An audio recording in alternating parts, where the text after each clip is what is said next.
Hello.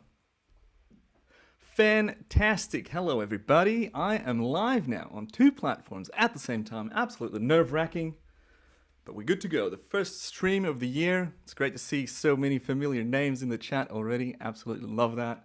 I spent the majority of my day figuring out how to do live streams. And I think it looks all right. I got a nice little microphone set up, courtesy of Rode. Actually, no, I bought that myself. I've got the first beer. I'm going to open the first beer in a second. I've got some nice lighting. I got a new jumper. Fucking looking sweet. I'm demonetized already because it's a beer stream and you can't do stuff with beers. For the people tuning in on Instagram, I'm actually live on YouTube where you'll have overlays and where we'll have the questions on screen as well. So the purpose of today, it's a beer stream. You know, we're gonna talk about beer. No, we're not gonna talk about beer. I'm gonna be drinking beer, and we're gonna be answering questions. How good. I hope I don't have to run to the toilet too much. Anywho's, this seems to be working. Chat, let me know if it works. You can see me clearly. You can hear me clearly. How's it all looking? We good? We got quite a lot of viewers. All right. Anyways, the first beer is, it's pretty basic. It's nothing special. It's a San Mig, as I like to call it. San Miggy. Ooh, let me get that focus right. Like a beauty makeup influencer. And here we go. Crack. Where are we all watching from? Is this an ASMR stream?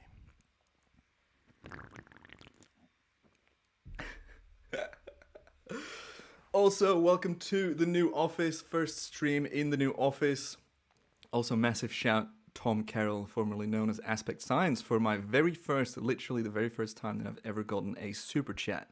That £5 is going straight to more beers. And a quick reminder for everyone tuning in on YouTube, I've been playing around with OBS today. You can get yourself a cool badge. This doesn't make sense on Instagram, but you can get yourself a cool badge next to your name, like a lot of people in chat, by joining the channel, and you get access to presentations and talks and stuff that I've done in the past about my career and how I make money and how I'm creative, etc. And yeah, you kind of support the live streams with that. So that's pretty fun. Now I gotta make sure I don't lose track of what I'm doing. God, there's a lot of people on Instagram. That's great. I love that. Everyone's waving. So good. Cool badge present. Yes. Oh, I've got a lot of the US states around. Got some people from Holland. We've got someone named Jan Hollander, which is great. And yeah, the purpose of today's stream is drink beers, talk about questions and answers that I asked you guys on Instagram a while back, and go through some beers. This is a starter beer. We've got some nicer beers as well, and hopefully I don't get too wasted. But yeah, this is me now. I'm a streamer. Let's get rid of that. I've also played around with how to get the questions on screen so everyone can figure out what the hell I'm talking about if you're tuning in late. And this doesn't work on Instagram, I'm afraid, but it does work on YouTube, which is grand. So the first question, let's just jump right into it, as a famous YouTuber usually says. And that's a heavy question. The first question is Panasonic or Canon?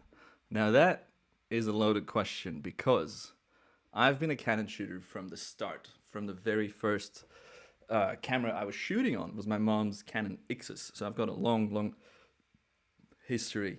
That's going to happen a lot because of the beers. I've got a long history of shooting Canon, and for the 6 or 7 years that I lived in Australia, I was, and I still am, very close with Canon Australia, the Australian division of the Japanese camera brand. And Canon Australia is fantastic. They do really cool activations. They do great events. They enable people to do stuff, and I absolutely love them. And I will always love them. But yes, I know a lot of you have noticed that I started shooting a lot on Lumix as well. That's because when I moved to the UK, and we'll get to why that all happened later, I didn't have a Canon contact here. I tried a lot, and I finally found them. But it took a lot of work. But yeah, I started shooting Lumix because they asked me to make some content on the S1. And S1's actually shooting a beautiful sunset happening right now outside. So luckily, you can set it up on auto mode. So I guess like usability, and you got to watch all the reviews that I've made about cameras. But Lumix versus Canon. Canon is great all round. It's fantastic. in most of the things. Lumix is good at a lot of things, but it's great at time lapse. So there's a lot of, it's quite different. I prefer shooting time lapses on the Lumix because the built-in time lapse modes are so much better. All right, now look at this sweet animation I got for the question box. Oh no, it didn't work. That's horrible. Yeah, there we go. Oh man, I spent so much time preparing this stuff. Beers time. Is anyone else having a beer, by the way? Who's joining the beer stream with a beer? I think that's the way to go. So the top 5 time lapses I've shot, mate. I have shot, I don't know, thousands. I should try and figure out how many time lapses I shot. So to pick 5 favorite time lapses is a massive challenge. I wouldn't even know where to begin. There's quite a few that stand out. Like, I mean, maybe my first astro time lapse when I had just discovered time lapse photography. Oh yeah, it's obviously morning in the US, so I can't. I mean, you can drink beers in the morning there, but I don't want to enable anyone. But yeah, you can do a coffee stream. We'll do a coffee stream next time when I'm for a different time zone. But yeah, the first time I shot a time lapse was in the evening, and I think it was an astro time lapse. So if you've shot astro before and you remember the first time when your exposure finishes and you look at the back of your camera screen and you're just like, oh my God, I can't believe that I just captured that. And it was probably crap, let's be honest. It's probably going to be a real shit photo or time lapse. But the the first time I saw that, I was like, I can't believe I can do this. This is so cool. And then, you know, a hobby turned into an obsession, turned into a career. And it's still an obsession, and it's still a hobby, which is nice. I've never really fallen out of love with it, but yeah, one of the 5 time lapses that stood out was that first time shooting like an astro sky in Belgium, by the way, which is shit. Like, it's the worst country in the world for astro photography because the light pollution in Belgium is horrendous. Then I moved to Australia, and we're gonna keep the astro theme going. First astro time lapse I shot of the core of our galaxy, the core of the Milky Way, where I was in Australia, I was in a very dark place, and I could clearly see what I'd seen on the internet, you know, for so long. And I was just like, this is so far away from that first shot I did years before. And then you zoom in and you see all these little satellites flying, or like plane trails or comets or meteors or whatever it is. Not comets, really. That was in London a couple months ago.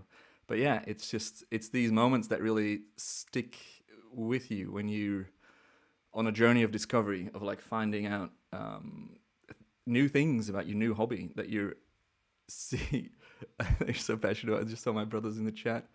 Hey, Joe Allen. Oh yeah, and actually, good point. It is Fridays.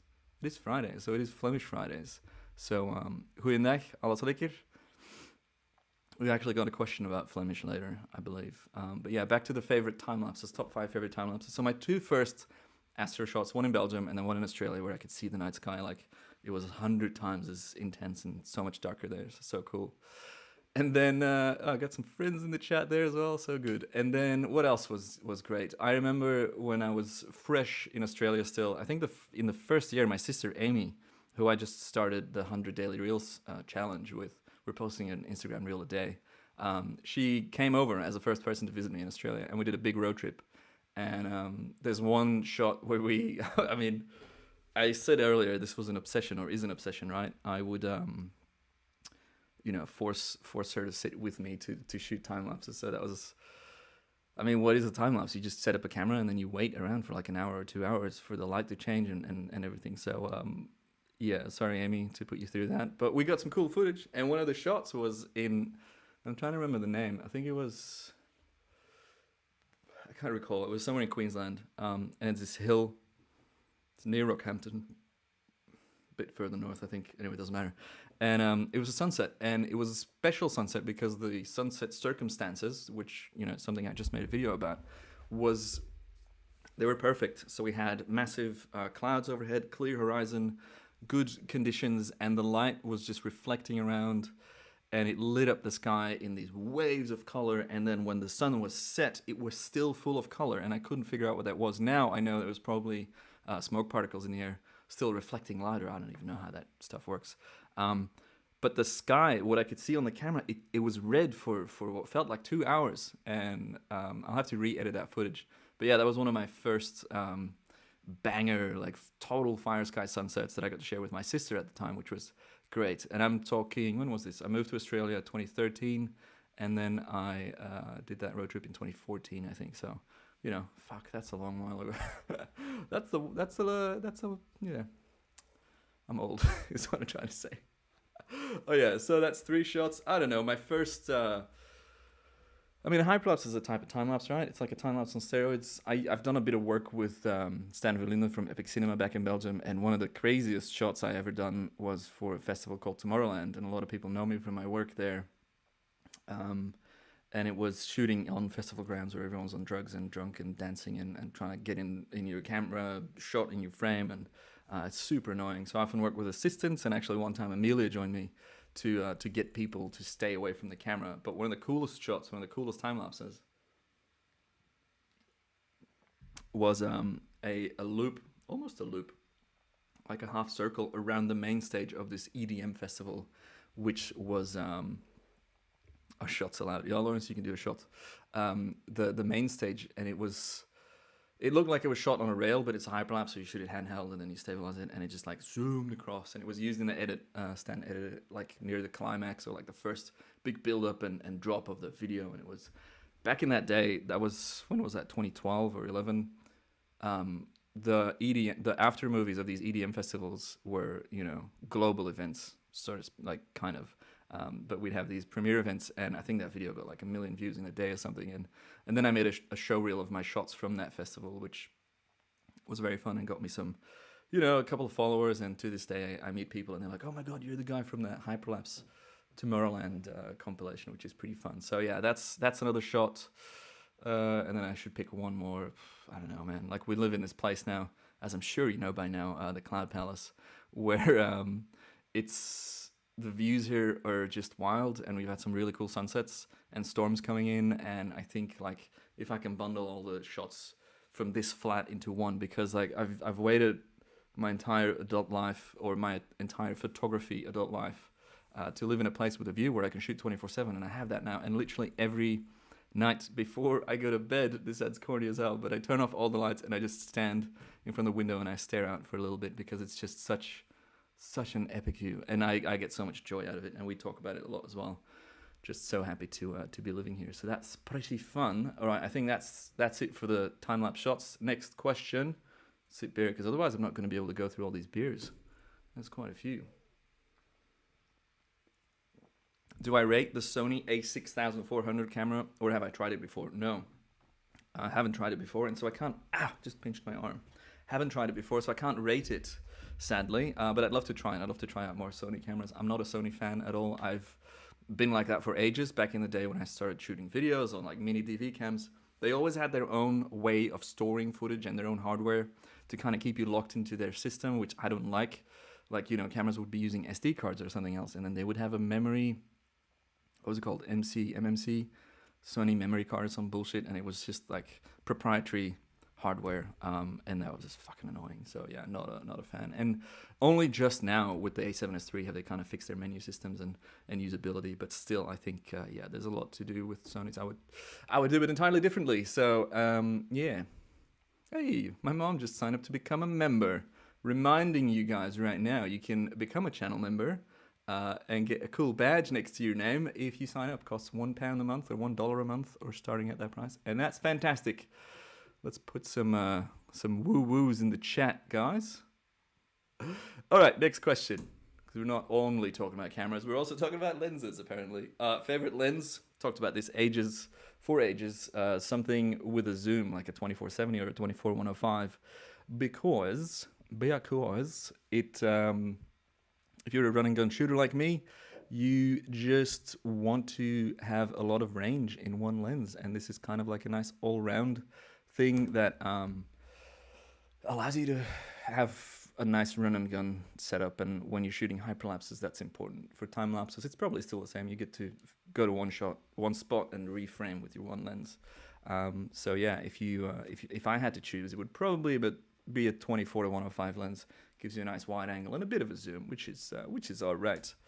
Next one, Business Dad. That rings a bell. Business Dad, who's that? Hold on, that is my father indeed. Business Dad says, congratulations, not a question, more of a statement or something to be encouraged by, which is great.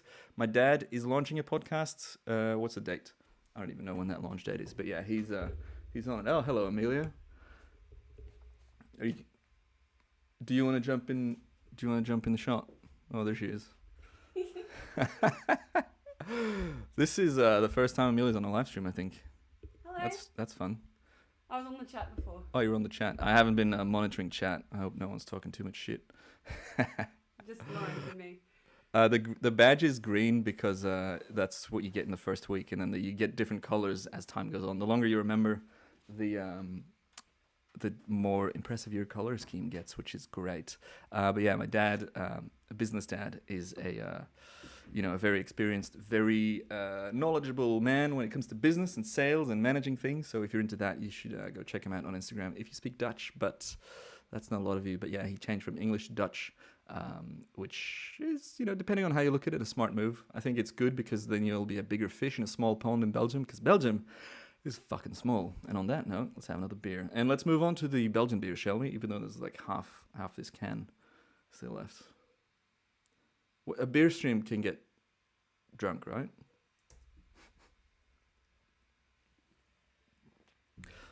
Welke software gebruik je voor live view op je laptop? As we would say in Belgium. Which software do I use for live view on my lappy? Either Canon EOS Utility 3 or Lumix Tether, and both have their pros and cons. But lately I've been back on the 1DX camera because the autofocus is amazing. If you're watching on the YouTube live now, watch this focus tracking. Ooh, that's too close on Instagram. But yeah, that works, and the Lumix couldn't do that at all, not even close, so that's great. Beers.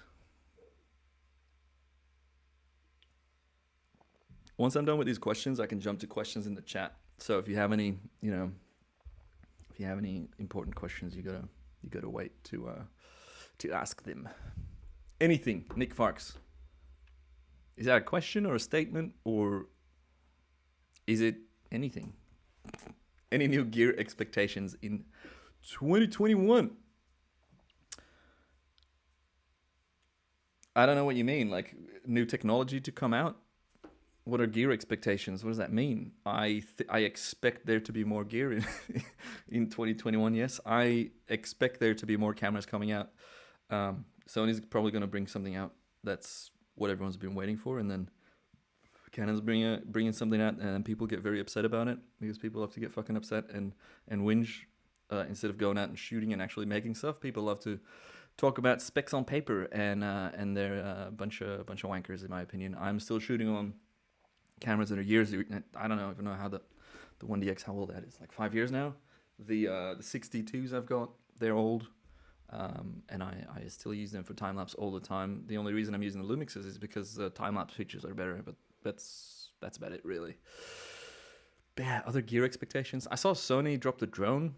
Well, I mean, they likely dropped the drone, literally, while making the drone, because that's, how you test. But, yeah, fuck, I don't know. Gear's boring. I mean, it's not, but, it's always the same. No one's ever happy. This question I love because I can talk about that for hours, which means I can drink more beers. On Flemish Friday, where I don't know if you've picked up on this, but anytime I mention Flemish Friday on the Instagram stories, I always just say that I've just been exercising and now I'm going to go drink beers. That's it. That's the gist of it. I've gone swimming. I swam 2 kilometers. Now I'm going to drink a fuck ton of beers. Hey, Max Boas, welcome to the members gang. You are now officially a part of my YouTube channel with a cool new green badge next to your name. Appreciate that. All right, how did you start your journey as a time-lapse photographer, and any tips to be successful in it? Yes, lots of tips and lots of stories. But first, the first nice beer, because this is a warm-up. This is a warmer-up. It's San Miggy, I don't know. Let's go get something else. I'll be back in 20 seconds. Countdown.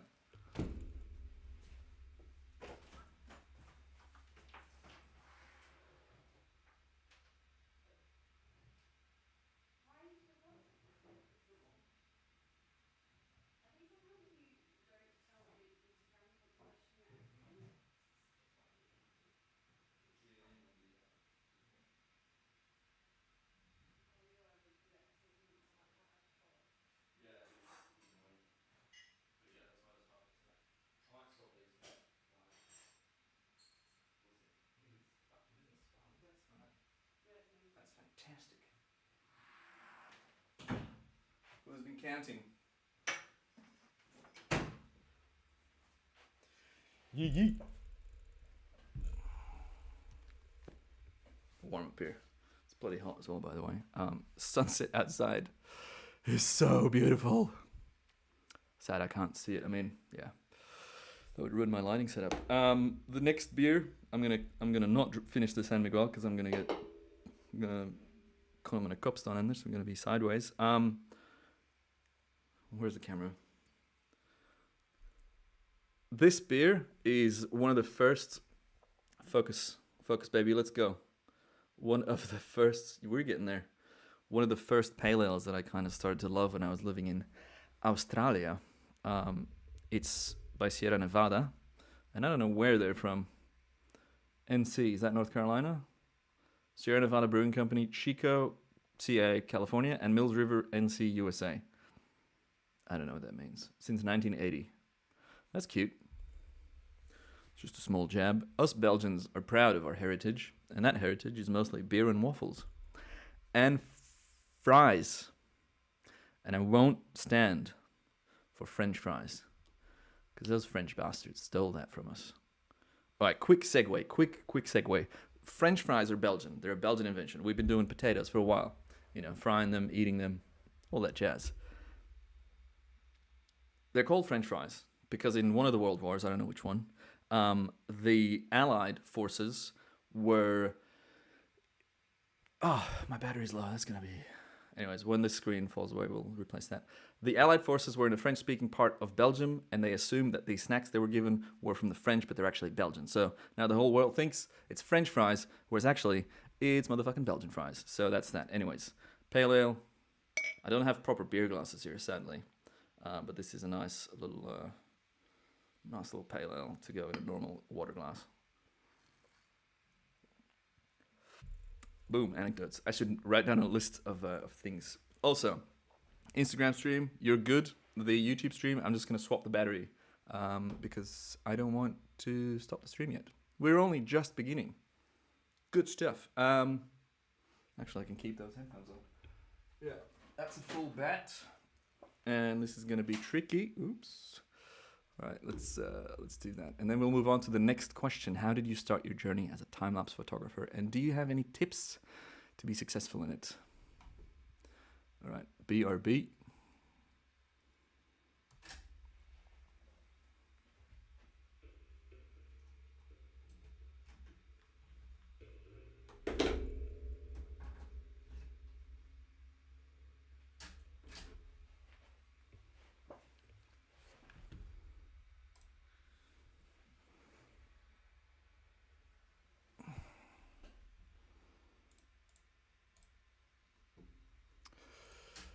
And I think we are back, baby. Look at that tracking of my face. That's Canon for you.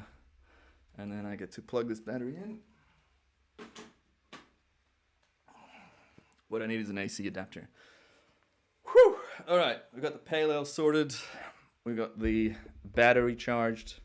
We on, baby. We got nice. Far out. That's a lot of views. That's nice. There's always the fear when you're doing your first live stream that there's no one there, right? Thankfully, that's not the case today. So, how did I start my journey as a time-lapse photographer? Is the question by the Maples Wanderer? I don't know. I started time-lapse as a hobby while I was in film school in Belgium. In Brussels, I went to the Ritz as an editor. So I'm a trained film editor. I taught myself how to shoot photos and video later on. But I discovered time-lapse when I was on a trip with school, and I saw a video by a Scandinavian photographer called Terje Sjørgjert. I have no idea how to pronounce that. Terje Sjørgjert. Anyways, he's, I assume, Scandinavian because no one else has a name like that. And it's a video called The Mountain, I believe. And this video was posted to Vimeo, went a bit viral back in the day. Vimeo was still relevant. That's a jab. I really don't like Vimeo. That's why we're on YouTube right now. Should I burp out loud or keep them muffled? Let me know in the chat. 'cause it's gonna get disgusting in here. But he made a video called The Mountain where he shot one of the Canaris Island, the Canary Islands off of Africa, the west coast. And it was a time-lapse video of, fog moving through valleys and the Milky Way moving across the night sky. And now we're all pretty aware of what is time-lapse and what does an astro time-lapse look like and what do clouds look like. But then I saw that and I died. Literally, they had to revive me on the spot. Not really, literally, but you know what I mean. My jaw was on the floor. I was blown away. I was like, what the fuck am I looking at? What is this? How is this made? Is this video? Is this photos? I had no idea. So read the description, and this video, I'll try and link it somewhere. I might put it in my newsletter. Sign up to my newsletter, you bastards. I will. You'll see why it left such an impression, because at the time the technique was, it wasn't new obviously because time-lapse been around since the start of cinema, but it just, it messed me up. So I started looking into what that was. Time-lapse photography. What does that mean? Photography? Am I shooting? What are we doing? Photos? Bear in mind, I had no idea what a RAW file was at the time. So the camera I did have, which I believe was a Canon, either a 450D, my mom's 450D, or a 600D. No, I think that came later.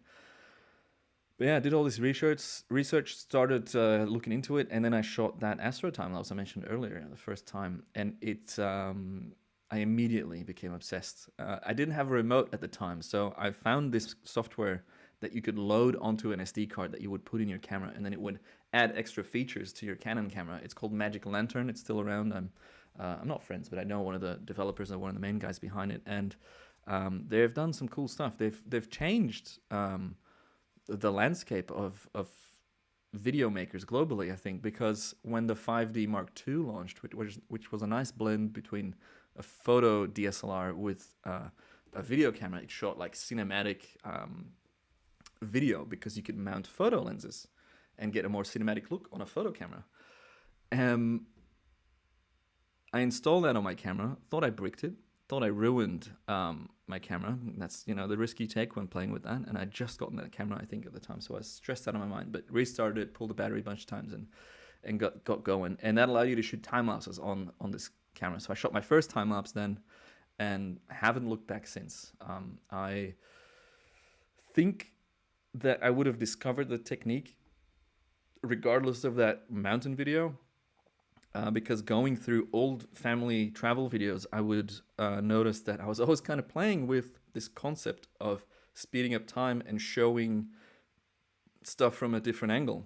And this angle is, I actually mean a different perspective. It's like looking into a different dimension. Talk more about that later. But I would like mow the lawn, or when we went skiing, make a ski jump, and I would film it on video, and then I would speed up the video because I thought it was funny. I thought it was a funny effect. So regardless of whether I found this mountain video that kickstarted it really for me, I think that would have still happened. So I started shooting as a hobbyist, as many people do, as a lot of the viewers are now. I can tell, and just as a hobby, and actively telling everyone, despite how madly obsessed I was, actively saying to everyone, like, there's no way this will ever be a job, because how am I going to make money if what I'm doing is getting expensive gear, traveling to an impressive place, setting all that gear up, sitting there for hours to shoot footage, going home, offloading stuff on expensive hard drives, backing it up, editing, color grading, rendering, stabilizing, adding effects, this and that, to only end up with a video that's like 10 or 20 seconds long. Like, who in their right mind is going to pay for that? I was like, there's no way that's a thing. There's no way you can make money with that. There's no way this will ever be a career of mine. And look at me now. I realized this week, I think I'm one of the most followed. No, that sounds too wanky. I'll go with that in another bit.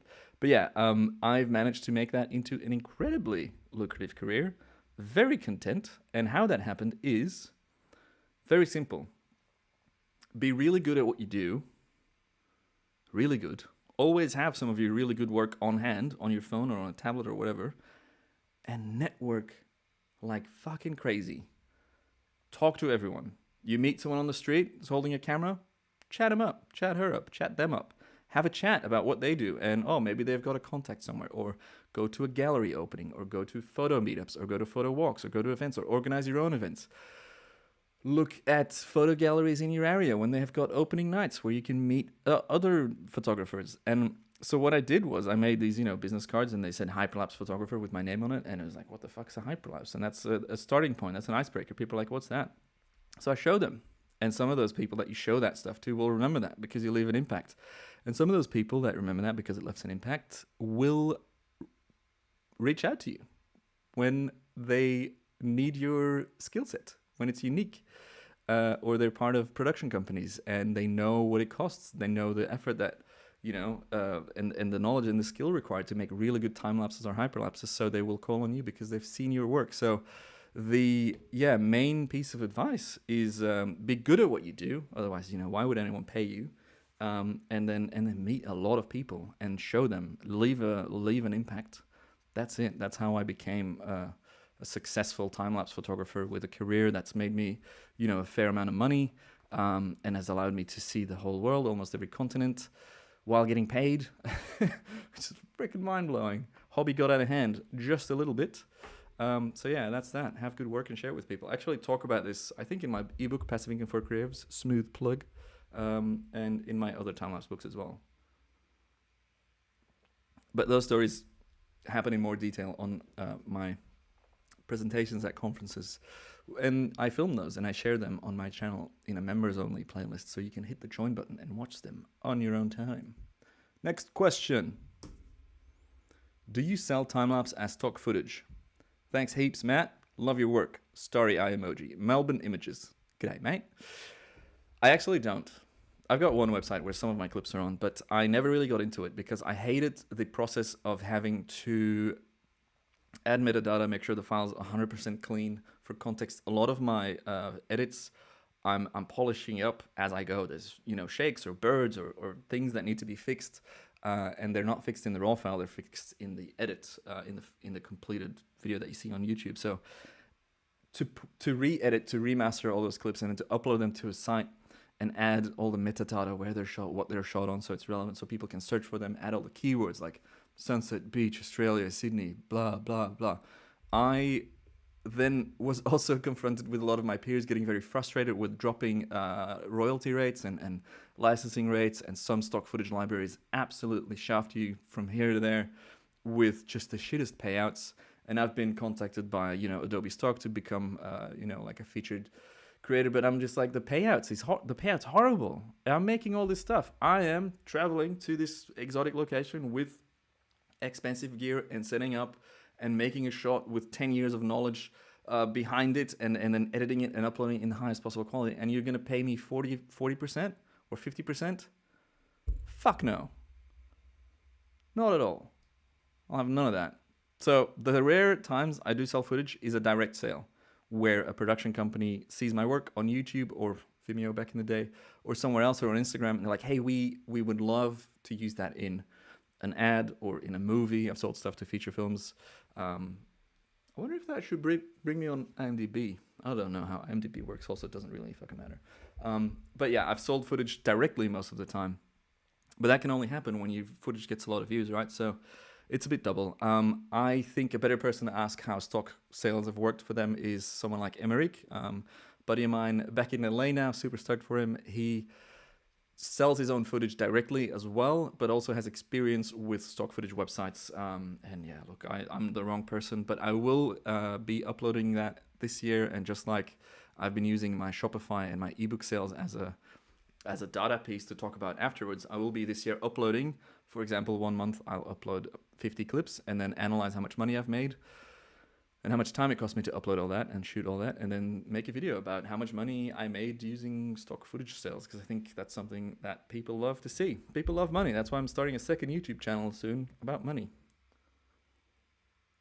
It's not really about money, but it's about how to make money as a creative and what you should do to optimize it so that you don't always have to sell your precious finite hours at a fixed price. We're all about scalability and location independence. That's what that passive income book's about.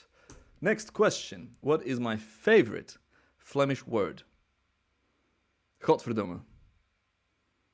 It is a swear word. It's goddamn. Godverdomme sounds so good to say. It sounds good in the Netherlands, where they say Godverdomme. It sounds good in Flemish, or in Antwerp, we say Godverdomme. and it's very satisfying to say. Say it with me. Godverdomme. Now, English-speaking people only in the chat, please let me know how you think you spell that. Godverdomme. Let me know. Love to hear it. A close runner-up, and this is not, family-friendly at all, but it's very satisfying to say. Kutwaaf. Amelia says that a lot as well. But, I mean, I don't say that a lot, but kutwaaf is a funny word to say. And my mom just said, sorry, Mom, for swearing. Godverdomme. No, that's not how you spell it. Godverdomme. Anyways, paternoster bolletjesmakerij is also a fun word.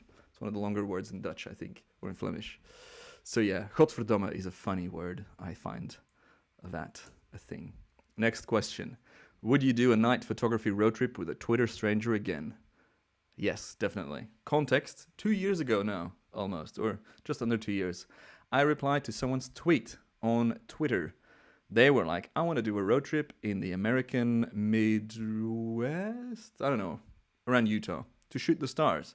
And I was like, buddy, I also want to do that. I will fly over there and do it with you if you want. Complete stranger. I've been following him for a while. Funny story, his name's Abdul.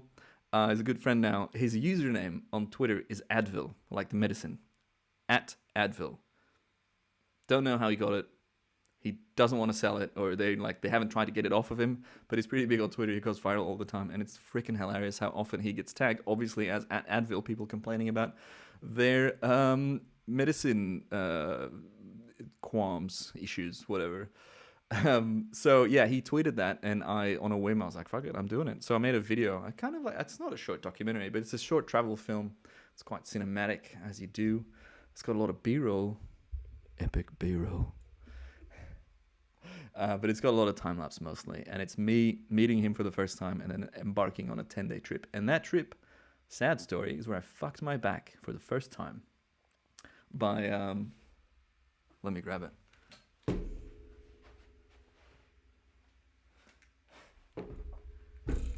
Canon ruined me. On that trip, I put this lens away. This is the 7200 2.8 lens, one of my favorite lenses. But it's freaking heavy. And I was leaning awkwardly into the back of the car, and I was putting that lens away. And as I'm putting it away to my front right with my left hand, I felt a twinge in my back. And then I had to sit down, and then I realized that twinge was really bad. And now we're 2 years later, and that thing's popped up again about 3 months ago. And since then, I have been struggling. I've been having 24/7 pain in my lower back. That's why I bought a stand-up desk. It's why I bought this expensive chair, like a saddle.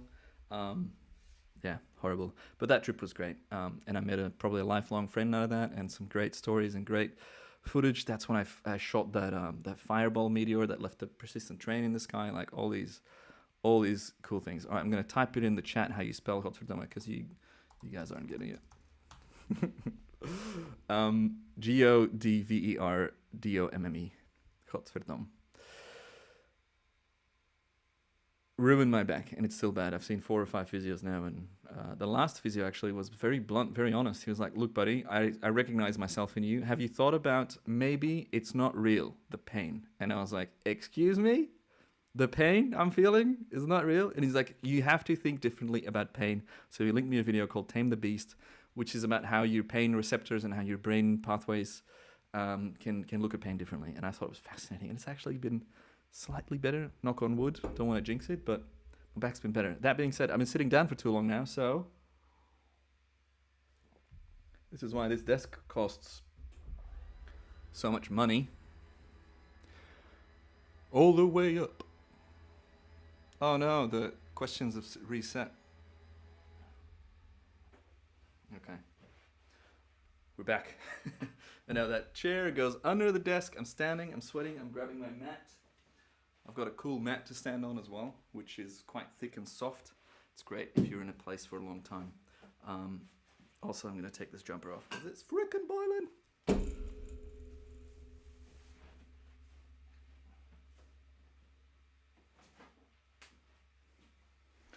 Keep the beanie off as well. I'm looking sweaty streams, good stuff. So I somehow messed up the question, so I'm going back through the questions. Favorite lens, congratulations. There's like 45 questions, by the way, so this stream can go on for hours, unless my batteries fuck up, but then we can go to the backup webcam. How we doing, Instagram? Post some comments. Where are we watching from? What's that question there? Still frustrated with the P1000. Yeah. Oh, so people can ask questions and then I can reply to that. That's cool. We'll do that next time. We'll do a proper Instagram live. Excuse me. That's why you're watching a beer stream, is it? Next question. How do you plan or shoot fireworks? You plan them by asking whoever's doing the fireworks where they're going to fire the fireworks. And then how to shoot them. You watch my YouTube video about it that I haven't made yet. I'll add it to my list. But yeah, I shoot fireworks as a time lapse with a relatively short exposure, something like half a second or 1 second or 2 seconds, and then a fast interval. And boom. There you go. You shoot raw files so you can color grade them properly, so you can change your white balance, etc. And there's lots of fun things to experiment with fireworks, because if you focus pull while it's shooting, you can create these jellyfish looking things. If you zoom in or out, you can create these crazy trails, not star trails, but fire trails, I guess, because it's fireworks. And it works most of the time to make something really cool. Loving this pale ale, by the way. Boop. Can't wait to show you what beer I got next. How do you plan and shoot fireworks? And then, yeah, it's a bit of editing. But yeah, the reason I shoot storms, lightning, fireworks, stuff like that as a time-lapse is because not only do you have a high chance of getting great photos because you're shooting so many, also you have a variety of photos, not just the one good one, and then you can make an animation or a time-lapse video out of that sequence, and that's just great. You know, I'm all about that. All about that time-lapse. Thoughts?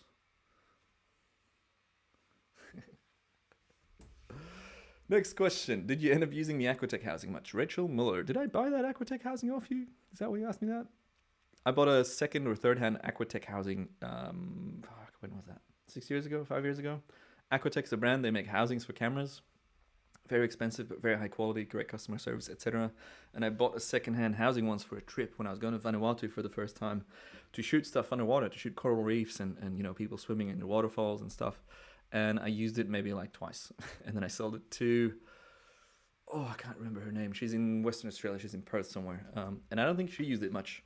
So I used it not a lot, but if you go to Instagram and you type in hashtag Matt Joes in Vanuatu, you'll find some of the shots that I made with that water housing, which is cool. Hey, Peter Jobson. G'day, mate. I love this question. The question is, we figured out Holy Grail. We figured out hyperlapse. We figured out drone time lapses. Not sorry. What is next? That is a good question and something that's always on my mind and probably on the minds of a lot of other people as well. Because you're always looking for that next big thing that wows people. And there's not a lot of people doing groundbreaking stuff. I don't do a lot of groundbreaking stuff. I do what I know. I do it a lot. I do it very well because I know it so well, because I've been doing it a lot. It's kind of like this thing. But I don't really innovate that much, or at least that's how I see it. I don't innovate as far as time lapses go. I've never done a flow motion shot. I've never done like an ultra zoom in shot where you're combining different cameras and lenses. I just kind of do what I love, which is capturing the movement of time. But what I think is next is, I think the last big thing to appear was drone hyperlapses, and that's been, you know, possible because of better battery or better flight times and better dynamic range, etc. on the drones, better stability, better tracking, better cameras, and better processing as well. You know, the warp stabilizers improved over the years, but I have no idea what's next. I'd love to see. I think 360 and VR or AR is there. It's growing in popularity. What about 3D? 3D TVs? Does anyone here have a 3D TV and uses it a lot? Is that a thing? Doubt it. So yeah, I don't know. I'm the wrong person to ask. What's the next big thing? Let's have a think. So I've thought often about making like the holy grail of holy grail shots, which would be a hyperlapse, so a big moving time lapse, which is a holy grail, so a sunset or a sunrise, shot on an anamorphic lens in a HDR bracketed sequence with something else involved. That would be extreme. That would be tricky to make. to say the least. If you have any ideas of what's next, pop them in the chat below, fellas. Next question. How much do you love your little sister?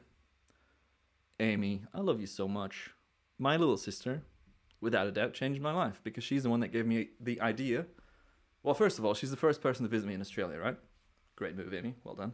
Secondly, she's now an incredibly successful, 7-figure entrepreneur, biggest in Belgium in what they do. But she's also kind of my business coach when she has time for me, which is a lot. Thank you, Amy. But she told me to pour all the knowledge I have and this passion and this passion for sharing my knowledge and put that into a digital product. So I made my ebooks about time-lapse. I sold them for a year, and then I made a book about how I made those ebooks. So it's quite meta. And now I'm going to add to that second or third ebook an analysis of the last 2 years of selling digital products and making passive income. And if you're watching this right now, you're 50 minutes into a stream, so I assume you're pretty close to me, or like, it's fine. This is stuff that's going to be on the new channel, on the new YouTube channel, where I talk about how much money I make with passive income and how that works. The first year, this isn't to brag or anything, this is just to give an insight into how well it can work for you as well, because I truly believe that if you're knowledgeable and passionate about something and you're willing to put in the work, you can make money with these kinds of things, despite having a following or not. But the first year I made $31,000 with passive income strategies, so digital products, affiliate programs, referrals, advertising, blah, blah, blah. 31K, and then the next year, despite the pandemic in 2020 being the biggest shit of a year, I made, I think, 38 and a bit thousand US dollars just in passive income. So that's excluding brand deals, sponsorships, commercial time-lapse work, which have done barely anything this year. Hey, Abdul, you're in the chat. I was talking about you just now. Advil is in the chat bars. So yeah, passive income, massive. And I'm really passionate about starting the new channel, or I'm really excited about starting a new channel because I think it'll show people how to do it for themselves. And then hopefully they'll buy, the ebooks and give me money. No, the goal is to share knowledge and to allow people to live better lives. That's the short of it. And I hate that there's so many people see it in such a wrong way because there's so many people doing it the wrong way. There's all these I'm not talking about like a Gary Vee or other people like that, but there's people and they sell that entrepreneurship in the wankiest way possible, and they're like the guru on this and that and blah blah blah. Hate that shit. Just be normal, be real, be a bit more humble, man. Be humble, as the great Kenny said. Humbleness is, I'm the humblest guy. I'm literally the most humble guy by far. I'm blessed to be so humble. No, I want to do a channel that's real, that talks about the challenges and how hard it is to set that shit up, but also just show you how it works. And for a lot of people, 30K or 40K USD is a lot of money. For all these other entrepreneurs, it's not a lot of money, but it's something that's achievable and real. So fucking segue in a rant here. But Amy, I love you very much. Thank you for changing my life by getting me to make digital products and by changing my business. Because if I hadn't had that income, I don't know what would have happened this year. We probably never would have moved to the Cloud Palace. And the Cloud Palace is the best thing that happened to me since since Amelia. I don't know. Smartest thing I've ever done is listening to my sister. What's your favorite pair of socks? Fuck, I didn't prep for this question. I'm getting these socks. Hold up.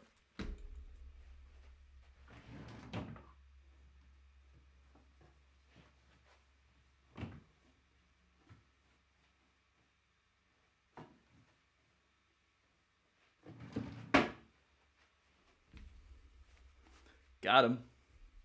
Alicia, my favorite pair of socks I got for Christmas, and they're cloud socks. Bloody fantastic. Socks with clouds on them.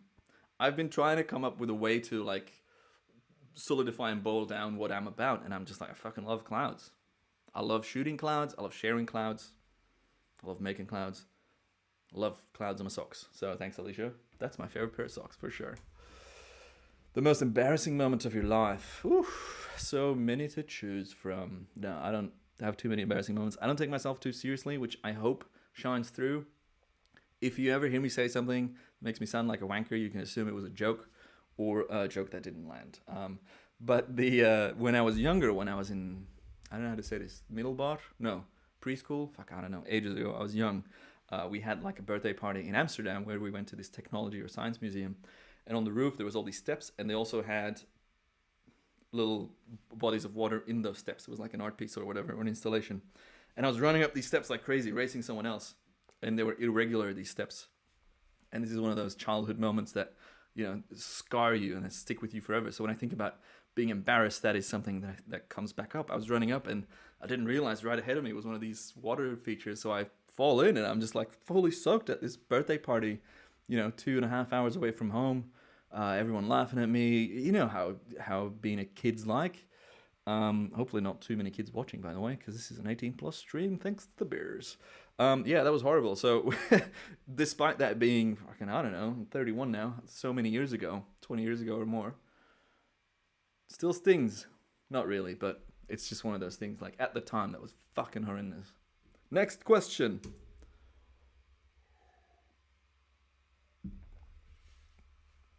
Favorite Belgian beer versus favorite UK beer. Favorite Belgian beer?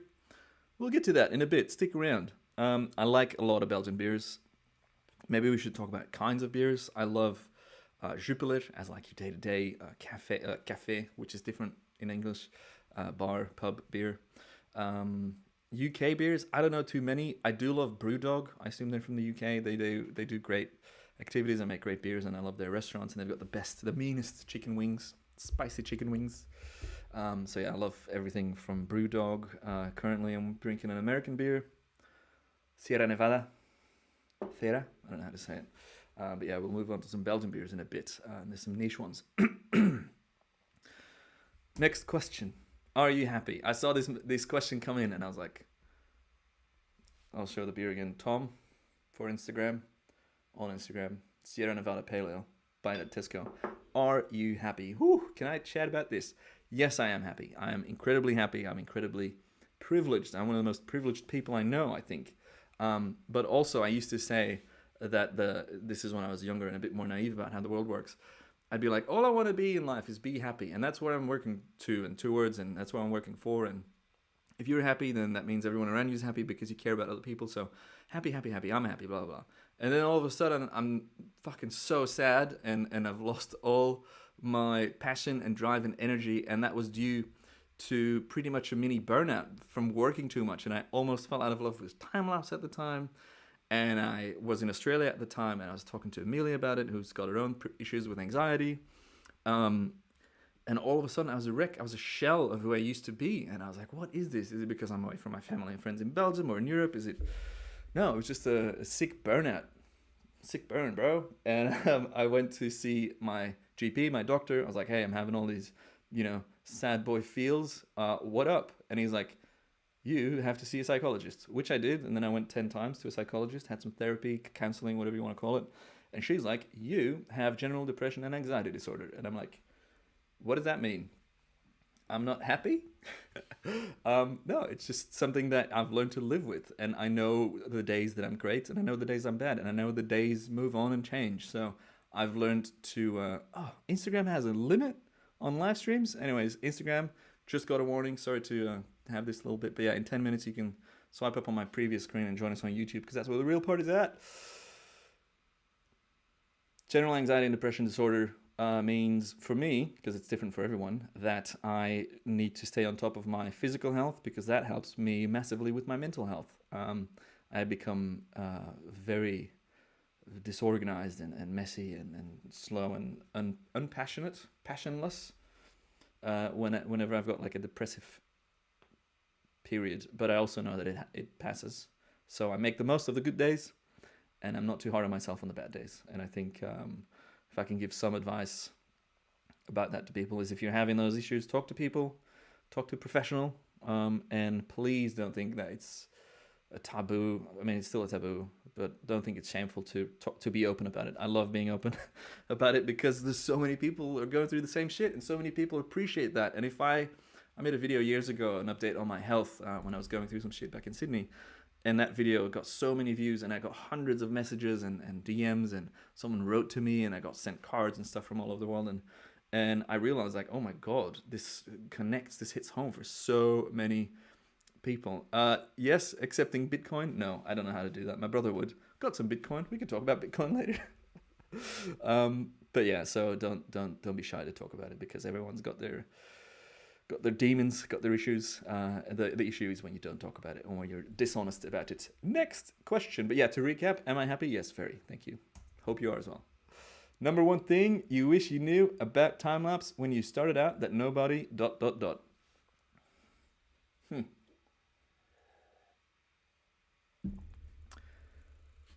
When I started shooting time-lapses, I didn't know what a RAW file was.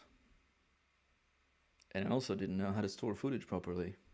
So even if I still had access to my very first time-lapses, they would just be shitty old JPEGs and not RAW files that I can color grade and remaster and make into something cool now. And I'm really sad that I lost that hard drive for which I didn't have a backup at the time. And that's why I'm so passionate about these things, because nothing's more fun than getting better at something and then reworking older work. I mean, there's a lot of things that are more fun than that. But for me, that's something that I wish I could do, is like revisit my original time-lapse footage from week one, from the first year of doing it, where I could, just see how I've changed over about 10 years as an artist, as a photographer.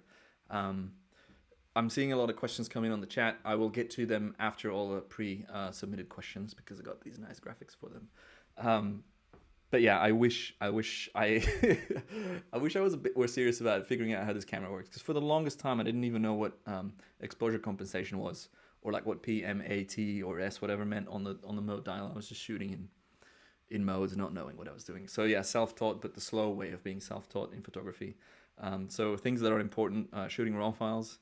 And it's the most boring video because it's been made by, the likes of Peter McKinnon and Chris Howe and the whole Canada gang 1,000 times over and over. This is why I shoot RAW. But I've got my own story that I want to share. So that's a video I'll make soon. Why I shoot RAW files and why file organization is important. But for that video, I want to fucking find a sponsor that can send me some hard drives. So if you're a global hard drive brand that is looking to work with an influencer, hit us up, butters. Mike Chudley, g'day Chuds, how's it going, mate? If you could give an 18-year-old Matt life advice, what would it be? Fuck, that's a heavy one. Depends on how you look at it. I would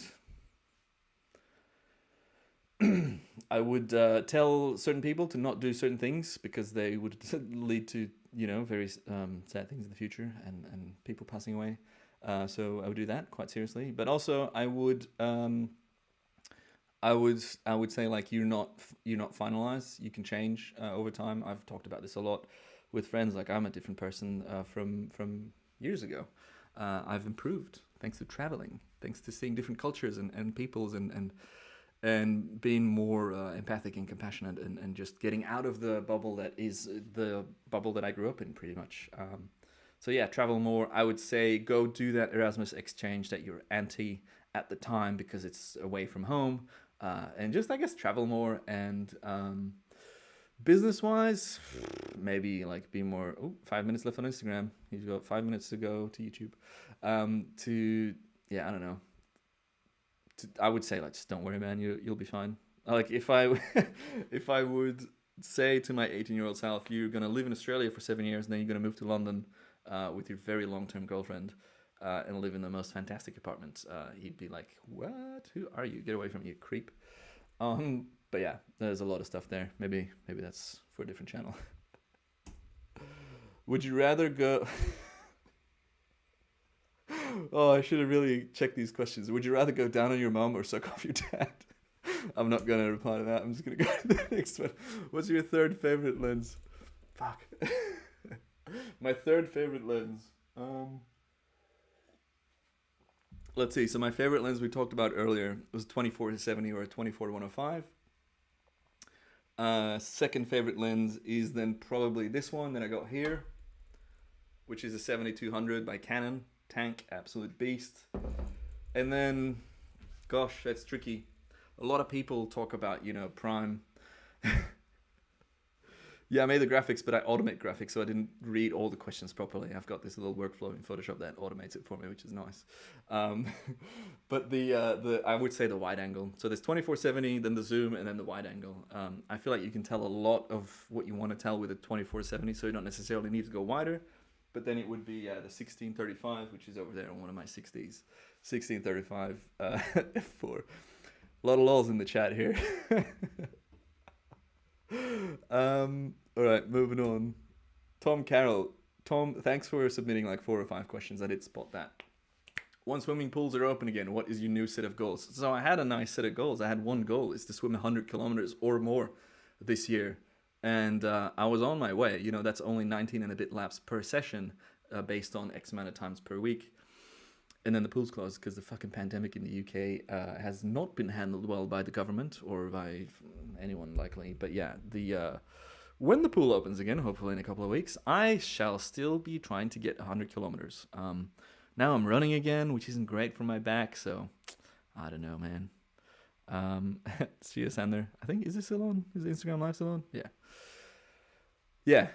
100K swim. I want to hit some personal bests, personal times as well, but mostly I want to swim as much as I can and get as fit as I can. When I moved to Australia in 2013, I was probably the fittest I had been up until then, and then I kind of, went down the, became less and less fit, and now I'm obsessed with being fit again. And I was at my fittest a while ago, but then the pool's closed, and then as soon as the pool closes, I've got less endorphins, I don't know how you pronounce it, and so you become more of a sad boy, etc. Next question. What is the worst gear investment you made last year? That is a good question. What do I have in here? What have I bought?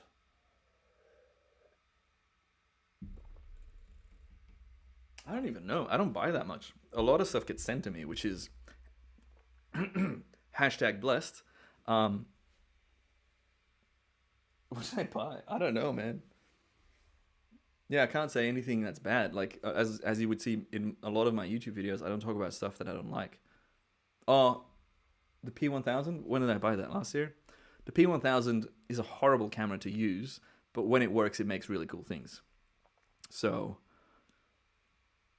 depends. But yeah, I mean, the thing I bought that I like the least is the P1000, but it's also the coolest, because I got to see Saturn's rings on it and all that jazz.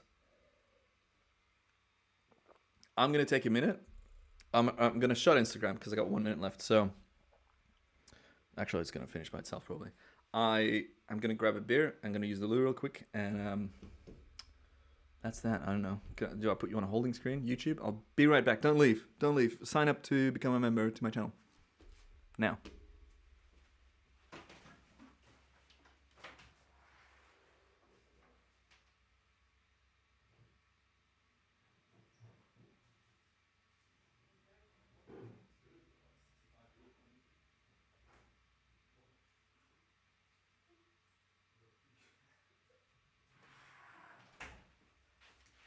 All right.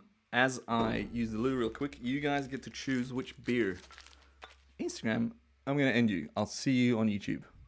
Go to the previous screen and then swipe up to join the crowd on YouTube, which is it's good. All right, bye. So YouTube, it's just you and me now, baby. No more distractions. Finish that. You get to choose which beer is getting open next. The Delirium is quite well known. A lot of people really love that. And then the Bacchus, which is a cherry beer, Krikenbier, which not a lot of people drink, I think. Well, that I know, from online and stuff. Anyways, you get to choose. Find it out in the chat.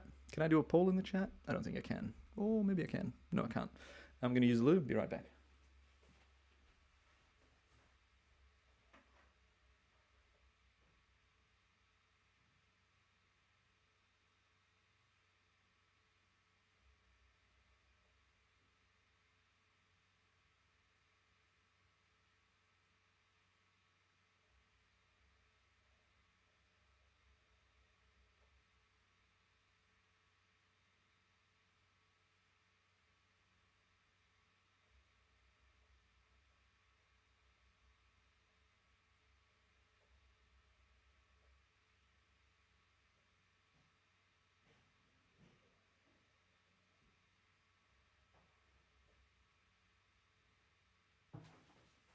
I'm back.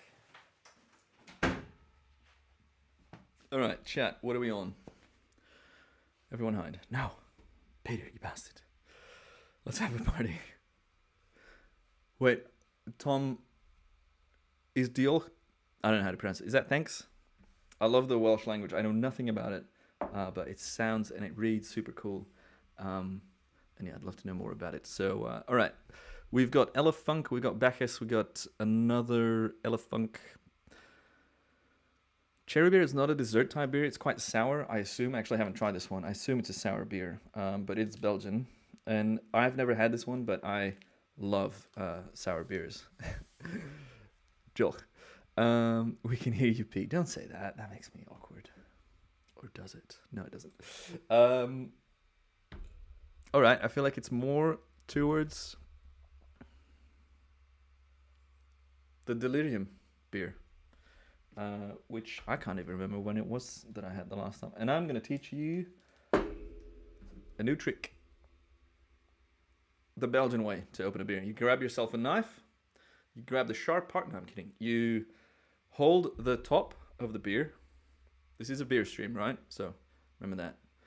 Top of the beer, like so. Then you're going to grab the blunt edge. And you're going to shimmy that in between this bit, your first knuckle, in between your hand and your first knuckle. And then you're gonna use that as a lever. I'm not gonna pop it in here because that's dangerous and this isn't my flat, so I don't want to ruin it. But pretty much, and this is kind of annoying to show you on camera, you pop it just like that. And then voila, look at that. This glass is unclean, but that's fine. What's the time? It's 5:07. Yeah. Am I getting drunk? Is that the whole point of this stream? No. I'll wait. I'll let that settle a bit.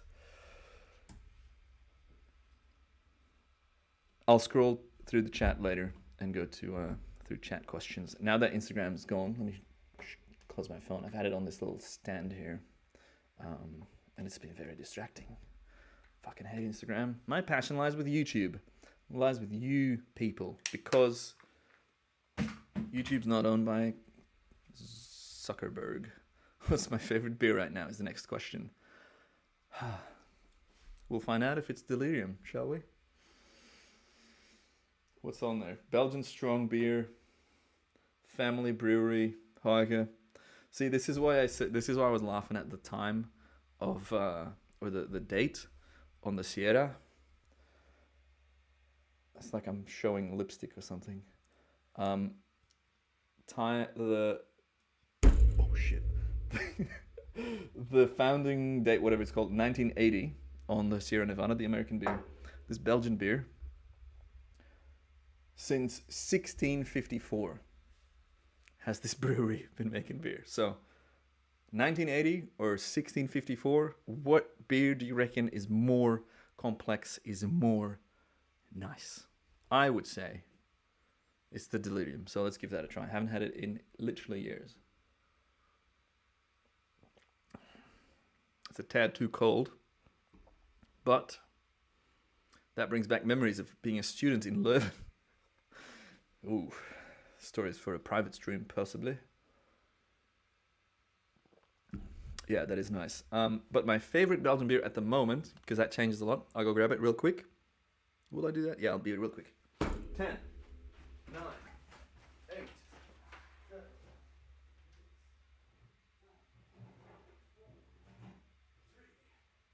3, 2, 1. Made it in 10 seconds. That's grand. I love Duvel beer, and this is a craft version of it. Triple hop, not a craft version, but this is absolutely fantastic. It's like a hoppy, come on, focus. Like a hoppy, heavy beer, made not too far from where I grew up, called Duvel. They sell it at Tesco now, which is fantastic. So yeah, I'm digging that beer for sure. Wow, a lot of chat about beer. Let's move on. Great live and a good choice of beer, it looks. I mean, that's all I wanted to hear today, fellas. I have to say, that is the best compliment I've had in weeks. No, I'm kidding. I mean, it's not far off. If you weren't a time-lapse photographer, what would you be doing? What am I saying? Am I getting drunk already? Maybe. Desk party. No. That's too slow to work on a beat, is it? Okay, so no one is going to expect this answer. 100%. Guess in the chat, now that I've only got one chat and one channel, guess in the chat what you reckon I would be doing if I wasn't a time-lapse photographer, and I guarantee that you won't know. That you won't guess. Didn't make that throw. Sad. Yeah, because I don't think you know what I want it to be. Henry, right as you were typing that, in my mind I was like, but someone's going to say something stupid like accounting. Fitness trainer, car racer, male model. Appreciate that. Cloud engineer. I love that. That's cool. Wearing my cloud socks. Bet. Homeless. Nomad, travel. It's the bougie, hip, privileged version of being homeless, is it? Live in Bali as a digital entrepreneur and sell Lightroom presets. I'm missing Boris. Is there another conference by that bumbling fool? Accountancy, yeah, no. A nurse. I respect nurses a lot, obviously. I don't think I could do that. I think it would weigh too heavy on me to see all the intense shit they see. A lumberjack. Fucking close. Maybe that's it. Maybe I'm changing my mind right now on the spot. I mean, if you watch my channel a lot, you know I'm all about that lumber sexuality where I wear, flannel, plaid vests. I always thought it was plaid. So English is not my first language, as you will be finding out as I get more drunk, because then my English kind of goes downhill. But people that I've partied with would know that I tend to lose my grammar and vocabulary in English, and the accent gets thicker and this and that. So I always thought it was plaid, but turns out it's plaid. Professional alcoholic. I try to keep things in control. I don't drink in the week. And when I drink on the weekends, yeah, I drink a lot of beer, but that's fine. Plaid. Yeah, plaid. What? P-L-A-I-D. You would really think that's plaid. Plaid? Plaid? I don't know. Doesn't matter. Underwater basket weaver. What kind of baskets? What kind of material? I'm intrigued. Talk to me. I always say,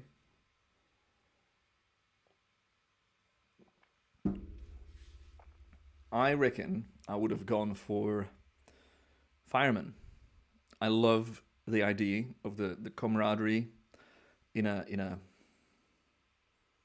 I've lost the word. See, it's begun already. What's the word for where fire people live or work and sleep when they're on call? It's firehouse? Fire station.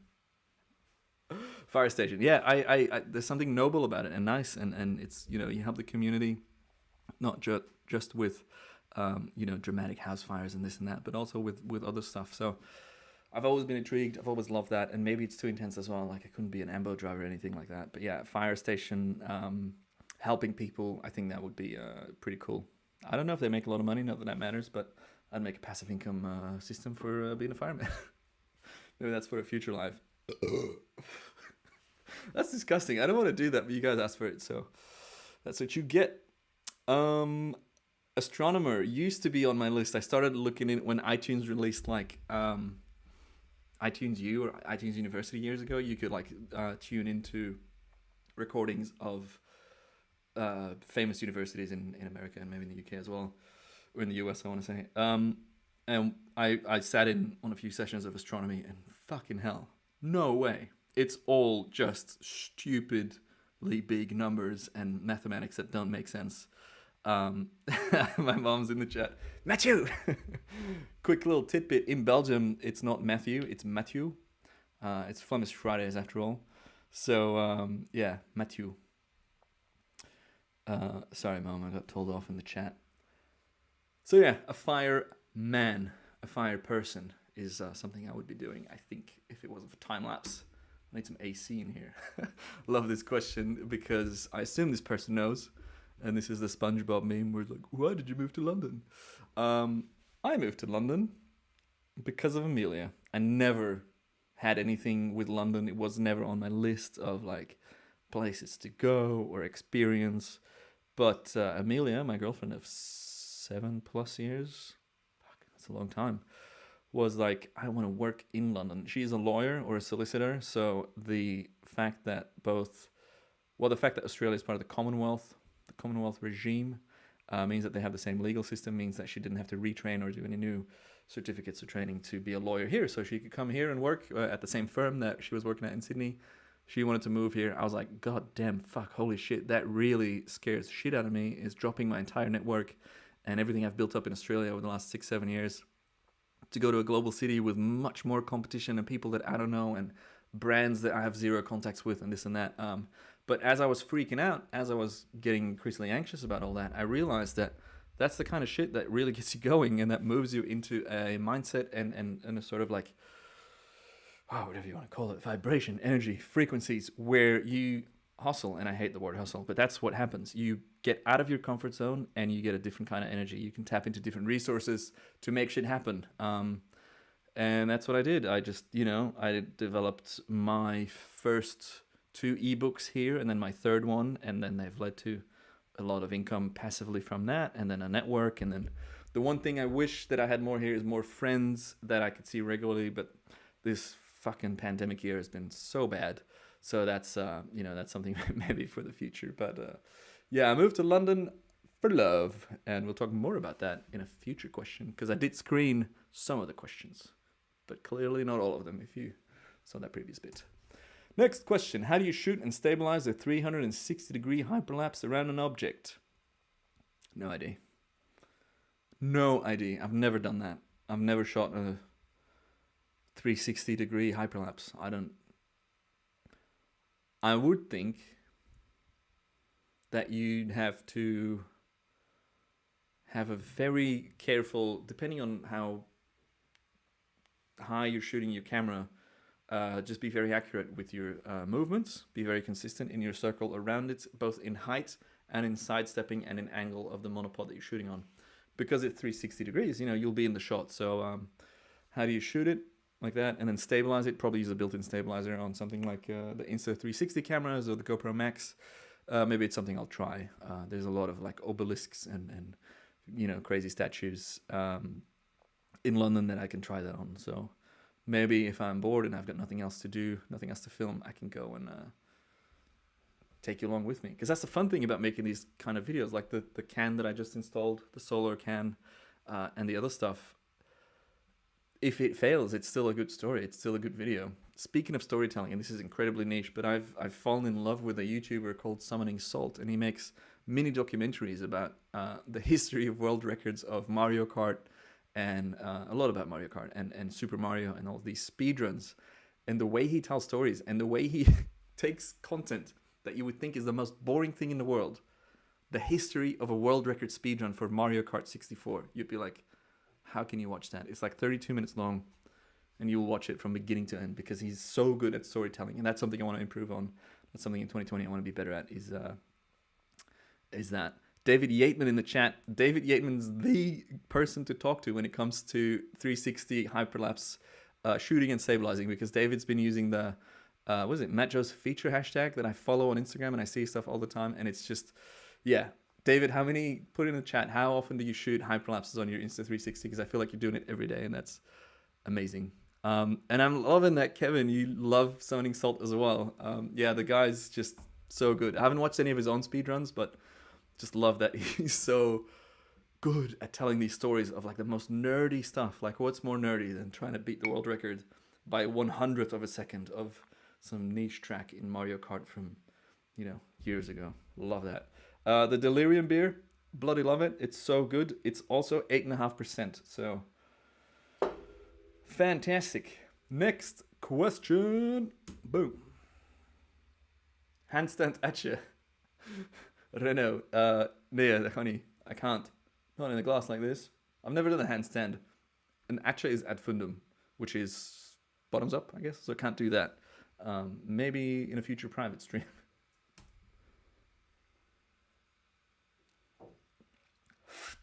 Can you share with us 3 time-lapse creators that inspire you?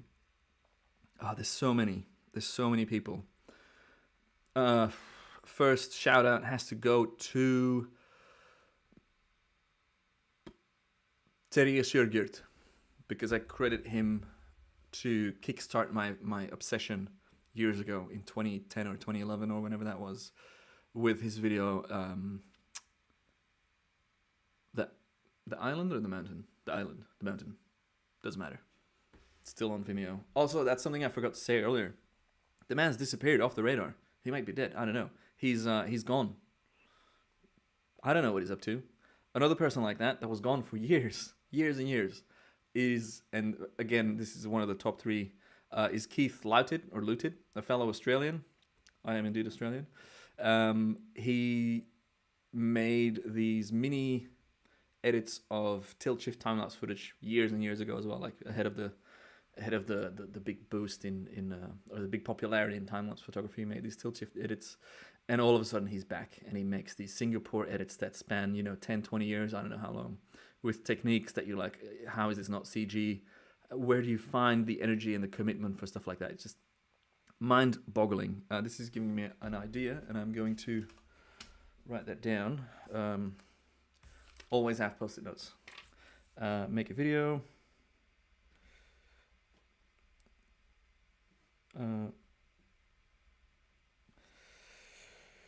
The history of viral time-lapse videos. A la Summoning Salt.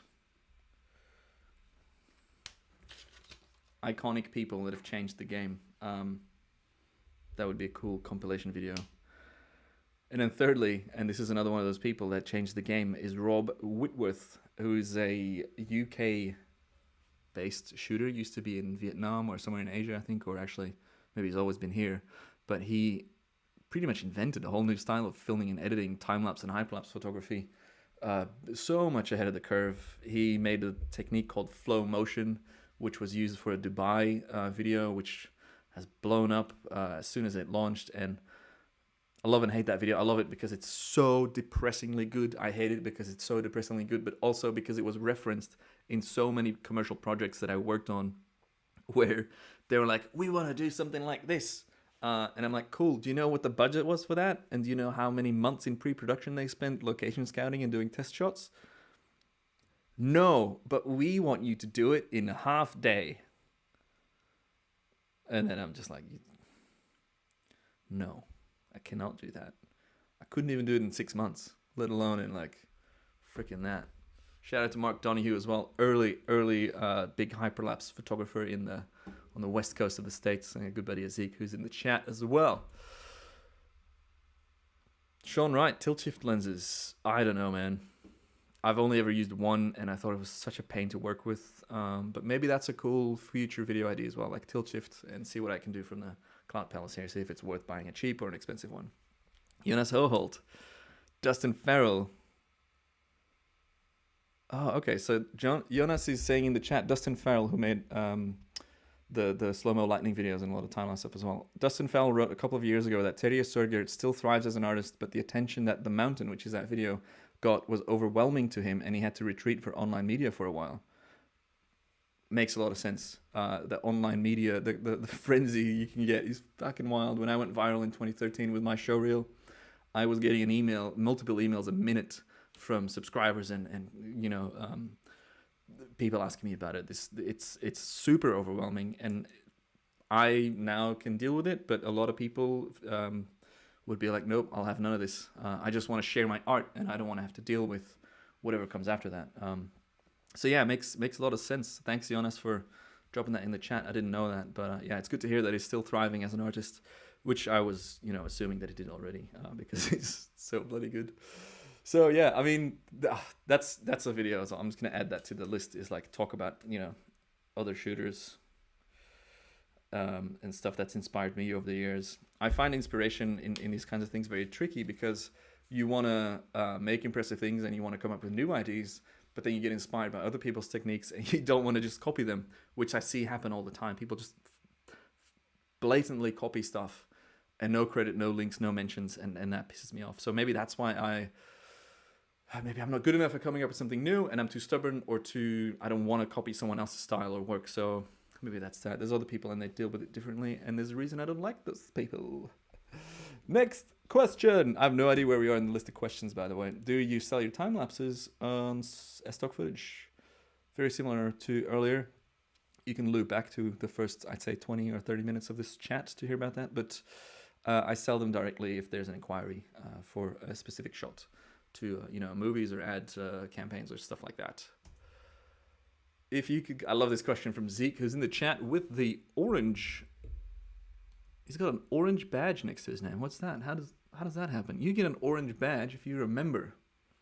I keep messing up the sign. If you're a member of the channel, join the channel and get your badge. Get a badge next to your name. Join the channel. It's $1 a month. It's fucking creepy, isn't it? Yeah, just hit the join button and I can buy more beers with that money. Where was I? Yeah, Zeke's for you. If you could go back to sub 500, Matt. So there's a lot of stuff I can, and this is the type of content I want to talk about on the new channel as well. Even though social media change and platforms change over time, I dicked around so much on my channel because I didn't take it seriously because I was small. But because you're small and you're not taking it seriously, that stops you from growing. That stunts your growth. So even though you're small, do take it seriously. Do provide production value and make it as nice as possible for the potential audience or for your currently small audience. Make it as good and as high quality as possible or as fun as possible. So just because you're small, just because you're sub 500, just because you're sub 100, don't let that be your excuse to put out stuff that isn't the best thing that you can make. Then, other side of that coin. Don't let perfectionism stop you from putting things out there. I, was making this stream today and prepping all these screens and stuff, and here and there, like some of these question boxes have, the edges aren't fine. It's like, I need to spend more time on that.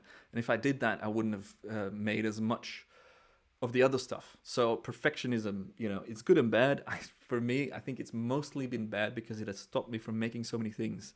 So to recap, a piece of advice: make good stuff, but don't let perfectionism stop you from sharing stuff. Good's better. What's the quote?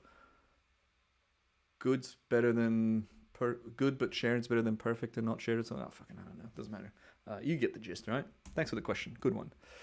How would you describe time-lapse photography in one sentence? By Juan Lens.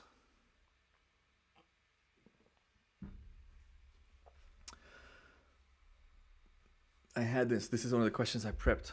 What is it?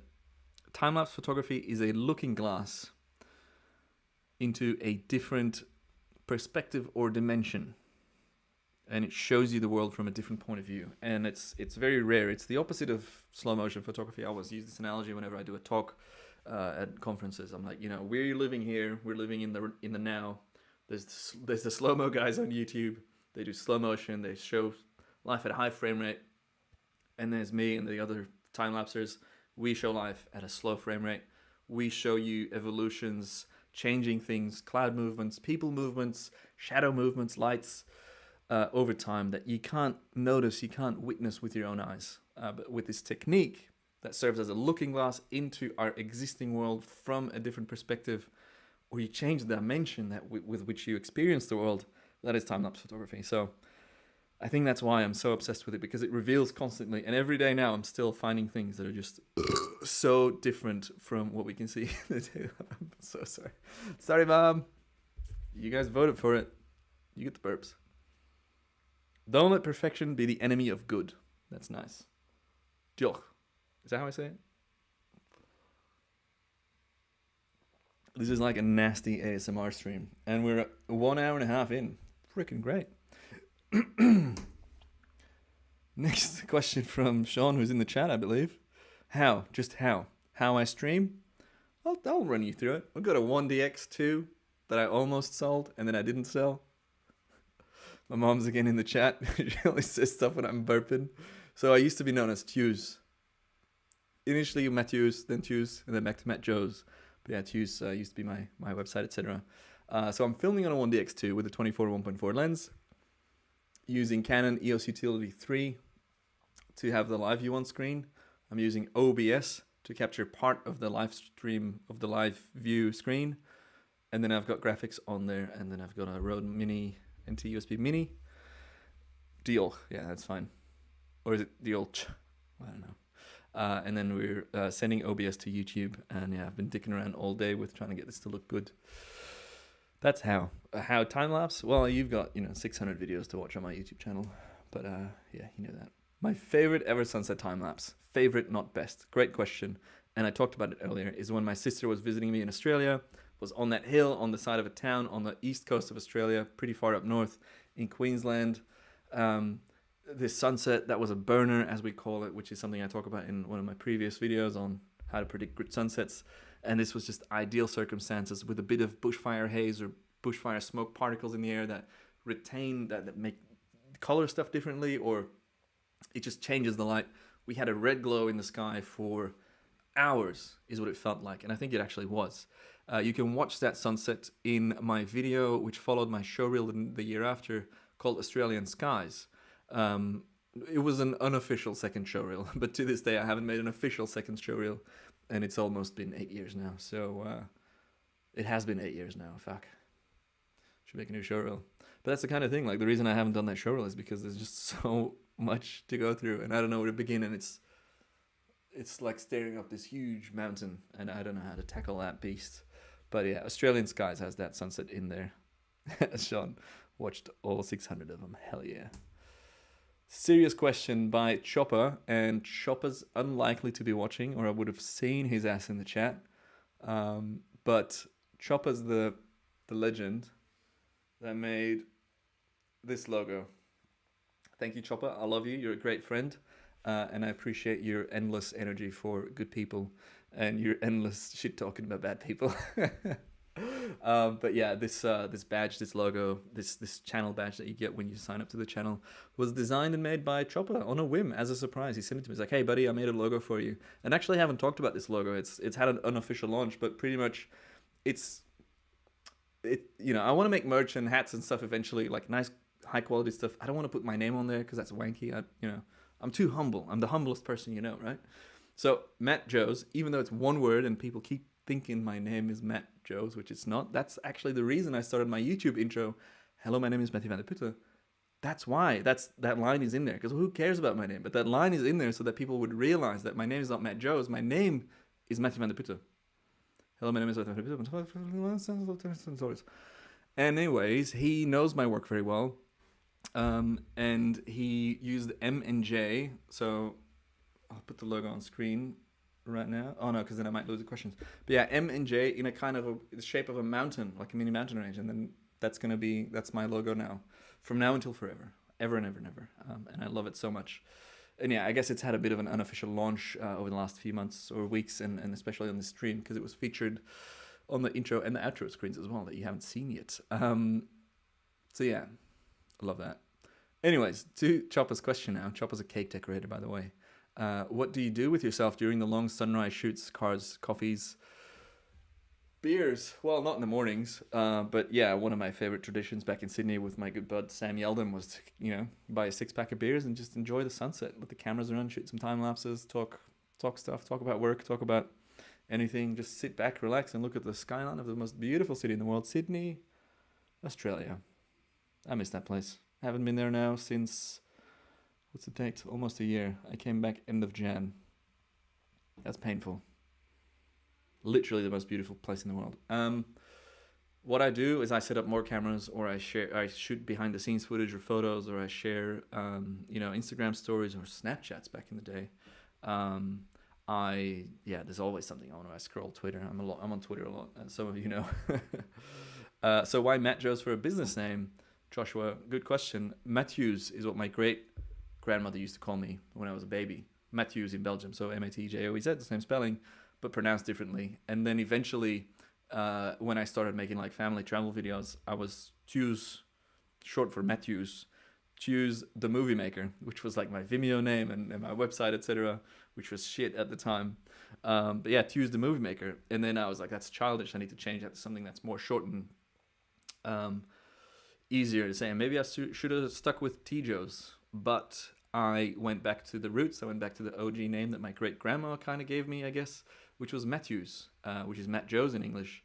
And look, it's a 2-syllable name. It's easy. It's recognizable. We got a freaking great logo now. Where is it? So yeah, that's why.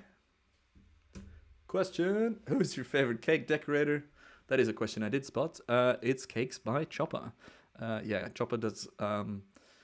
Maybe you like the kind of like the binging with Babish style channel for cakes, because you use pop culture references to make cakes, like Teenage Mutant Ninja Turtle backpacks, or X-Men stuff, or all this stuff. Yeah, Chopper's got a good YouTube channel with heaps of videos about how to make cakes in cool shapes that are appealing to an audience old and young. Mar Prol, no question, just happy for you and your success. I will cheers to that. And if anyone is watching and drinking a beer, cheers with me to happiness and successfulness. Do you reckon successfulness is a word? I don't think so. But yeah, thank you. Oh, how did that happen? Same question. Favorite time-lapse project by David, who is in the chat. David's the guru of 360 hyperlapses on the Insta360 cameras. Favorite time-lapse projects? There's a lot. I mean, I've been shooting time-lapses for almost 10 years now. Really need to figure out how many photos I've shot. But one of my favorite ones is when I was hired to do a tourism campaign in Vanuatu, which is near Fiji, which is a couple hours flying off the east coast of Australia. And we were sent there in 2015, I want to say. I think it's 2015. To create content for the tourism boards to use to promote tourists to come back. Why come back? Because they had been destroyed by cyclones, thanks to global warming, sadly. They had been absolutely massacred. A lot of infrastructure ruined, a lot of buildings just absolutely gone. I think it was Cyclone Pam at the time. And once they finished rebuilding everything, they flew 10 influencers in, including myself, to make pretty photos from all over Australia. And I made a time-lapse video called 7 Days on Vanuatu, which features a volcano and some nice drone footage. And the reason that's my favorite project is because the connection we got with the people there, like, they knew our brief. They knew we were there to boost tourism and traffic back to them, because that's a lot of their economy is built on tourism, and no tourists were there because of the cyclones. But then they finished rebuilding, they were open for tourism again, and they knew we were there for that, and so they were so grateful, all these families and people. Some of them I'm still friends with today that I chat to. Yesterday I was talking about camera gear with Jean-Pascal in one of the islands, because he wanted to make a music video, etc. Like, they were so grateful, and they went above and beyond for us. And initially I was like, oh, this is just a job on a tropical island. But then we were there, and you meet these people, and you hear their stories and their struggles, and you realize that they're so grateful for you, and that you're actually making a difference, and that you're part of something that will change these people's lives, hopefully. That was very special to me. And I just fell in love with the nature there. And I climbed my first volcano, a live volcano, which is mind-blowing. I'm going to make some more content about that soon, because when I shared that content, I didn't have the following that I have now. And I just want to share those stories. Like, they're freaking fantastic. Standing on the rim of an active volcano that is exploding, that's shooting up chunks of lava the size of cars, that is generating blast waves that hit you with heat and pressure, that are as louder than going to a Michael Bay film in the cinema with the audio thing tuned badly. Like, that is life-changing, literally, to witness the power of nature in that way. And then to get paid for it as well, which is mind-boggling. So yeah, the Vanuatu one is always the one that stands out to me as one of my favorite projects. After this lockdown is over, when do you think I'll come to Scotland for time-lapse photos? So I've been to Scotland twice, a couple of years ago. You can find that on my YouTube channel in my travel films. I went with Amelia twice. I'd love to come back. I want to shoot more of the landscapes, more of everything, really. There's just so much beauty there. So yeah. Hey, David Yateman. Welcome. You're the newest member of the club. Here we go. I haven't shared this, but I've got a goal of 100 members very soon. We're at 50 or 60 now. So anyone that's thinking of joining, it costs $1 a month. You get a badge next to your name, and the longer you're a member, at $1 a month, which is, negligible, you get a different color badge, which is cool. So yeah, that's fun. But yeah, I'd love to come back to Scotland. I want to do a big road trip across all of where I am now, pretty much. Doesn't yeah, I don't know why we've spent so much time in London. I mean, I know why, because it's fun and there's friends here, etc. But there's so much to be seen. Highlands and lakelands and mountain and hill ranges and all this and that. Even just short drives out of London. Be keen to see more of that. So Scotland's definitely on that list once the lockdown is over, if it is ever over. Mixed Inkling, how was the Nikon P1000 experience, sir? I guess first Nikon camera for you. Exactly right, first Nikon camera. And well, the thumbnail gives it away, right? I hate the Nikon P1000. Someone accused me of doing a clickbait thing on Facebook. It's like, doing clickbait now, are we, Matthew? And then they edited their comment. They edited it on Facebook. It's like, edit. I have to say, I didn't actually watch the video when I made that comment. I've seen it now and I realize it's not clickbait. I'm like, well, fucking maybe don't accuse someone of doing clickbait shit when you haven't seen what it is. Because I don't do clickbait. I despise clickbait as much as I despise fucking guru entrepreneur hustlers. That's a good collection of words for the type of person that I don't like that much, because they're all about the money and not actually about helping people. Yeah, Snowdonia I've seen a lot. I think I saw some drone footage recently from snow there. But yeah, I'd love to visit Wales as well. Wales has been on the list the longest now for an astro trip with a buddy of mine here who works for YouTube, to go just see the night sky and some of the dark sky parks there. So yeah, P1000, not clickbait. Fucking hate the camera. It's right there. Creeper cam. Not a fan at all. I don't know how you make a camera without an ISO button or a white balance button. Like, what is up with that? Seriously. Ed Inno, congrats, sir. Not sure why, but maybe it's a congrats for doing a fantastic live stream with a lot of viewers at the same time, and a lot of members joining, and my mom's in the chat, and you know, we've got some orange badges, we've got some cool badges in the chat. It's good. Cheers to that. Congrats to you and me. Would I move to Sydney? I would, clearly, because I've done it. I've done it already. Before we move into that story, I gotta pee again. Yeah, I don't know what it is, man. I think my bladder is getting smaller the older I get or something. So, question for the chat while I'm away. What is currently the camera that you're shooting on? And we can talk about that later as well. So, the camera you shoot on the most lately.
All right, what do we have? We've got an A7R3, an A7 III, R5, A7S III, R6, 5D3, hell yeah.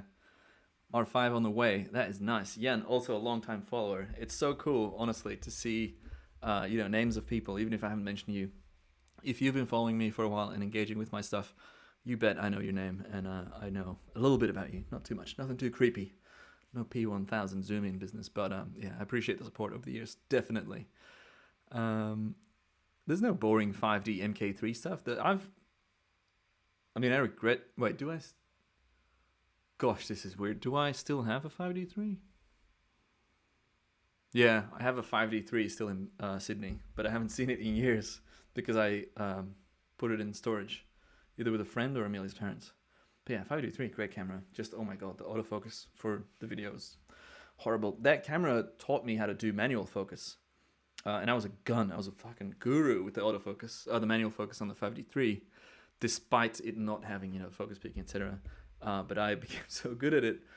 And then I bought a 1DX2, which is what we're filming on now. Let's also check the battery level on that bad boy, by the way. Still going strong, very good.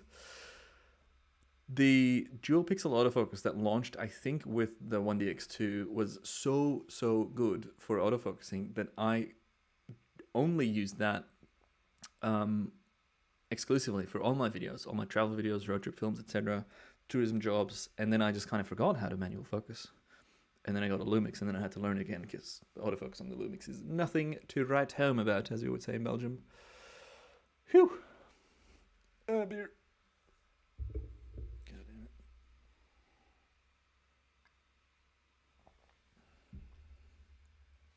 Nikon D3300, recommend the timer. You can get like $20 timers on Amazon with universal ports. They've got their issues. If you want to spend a bit of money, you can get a good timer like an LR Timelapse Pro timer that I'm launching a video about on Monday, I think. But yeah, literally, if you just want to spend a small amount of money and get started, look on Amazon, or Google, put in your camera and then timer remote, and you'll find what you need. There's a lot of buzz about the LR Timelapse timer. I know Henry's made a video about it as well, and I know people are waiting for it because I get a lot of questions. But it's coming, and it's looking good. And it's the second video edited by Josh, my new editor, at Wildlife Josh on Instagram. Anyways, would I move to Sydney? Oh, I'm almost done with the questions. I just want to chat with you guys because there's a lot of fun stuff in the chat here. But yeah, would I move to Sydney? Yes, I moved to Sydney in 2013 after traveling there for a month and then meeting a girl. And that girl that I met in 2013 on that trip is now sitting in the room next over, working still because she's a lawyer and they work late all the time. But yeah, I would move to Sydney. I would move back to Sydney for sure, but we're not done with London yet. We're not done with Europe.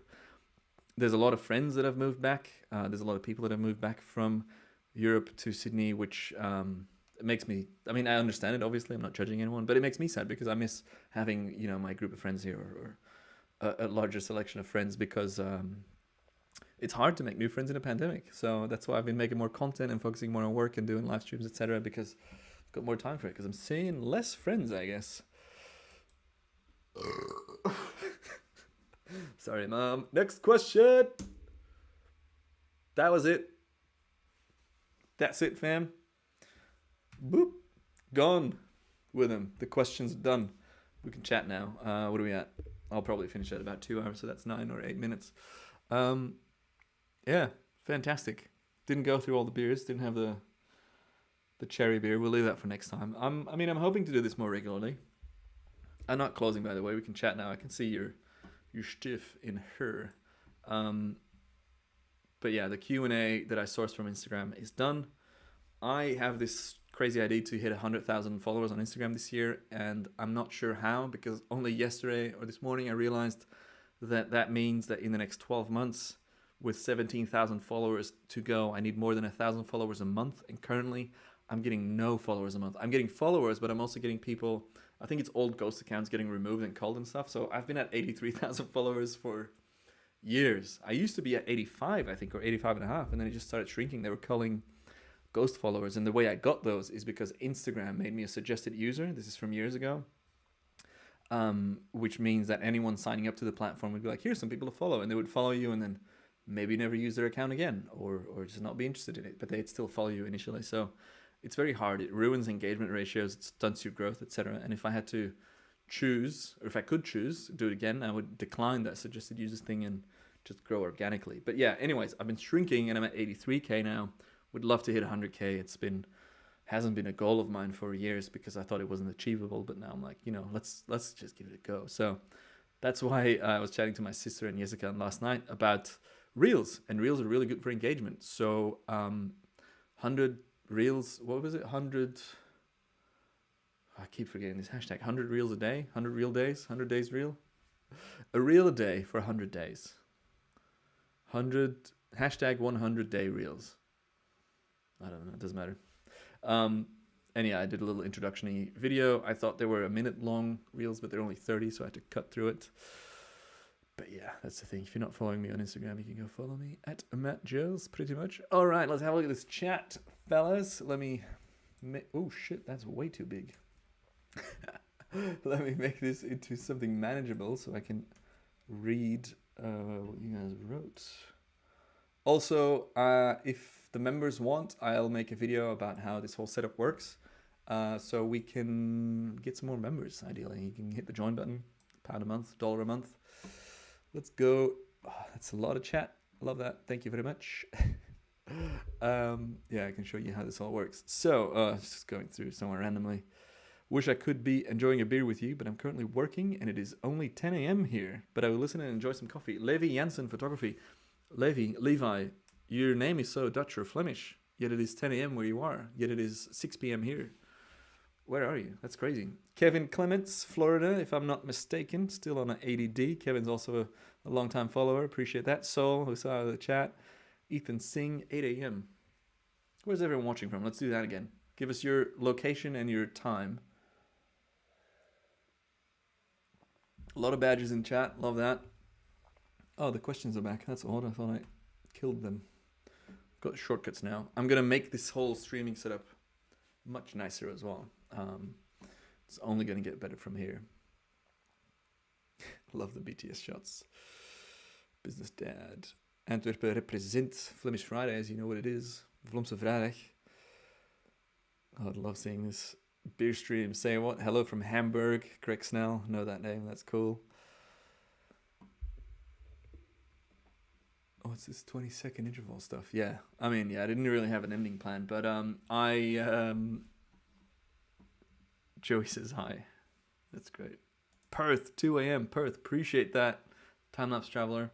It's tricky, so I'm going to try and do these streams on a Friday, both early and late, so that other people can join in. Like, maybe a Saturday morning I can do a stream so that, you know, other time zones have it in the evening on Friday because it's still a pandemic and no one's got anything on. And ideally, I, you know, make it easy for everyone. But yeah, it's tricky to do this. The majority of my following is in the US. God, Chopper's here, mate. I've been talking you up all night long, all morning long. 4:52 a.m. in Sydney right now. That's so good. Yes, Jan Breitenbach.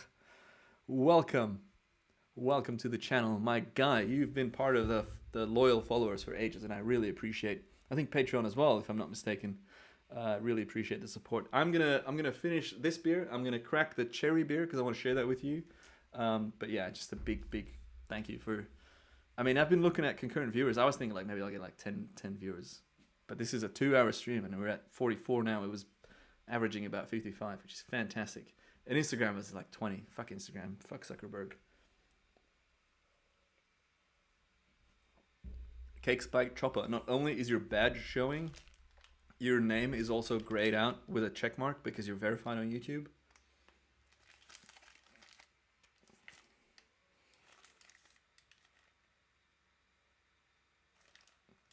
Cherry beer. Creek beer. Actually, I've got a question, and this is probably the most important question. I love live streaming. I do it, you know, I've done it for Adobe a bunch and other brands. I've done it for Canon and like hosting live streams, and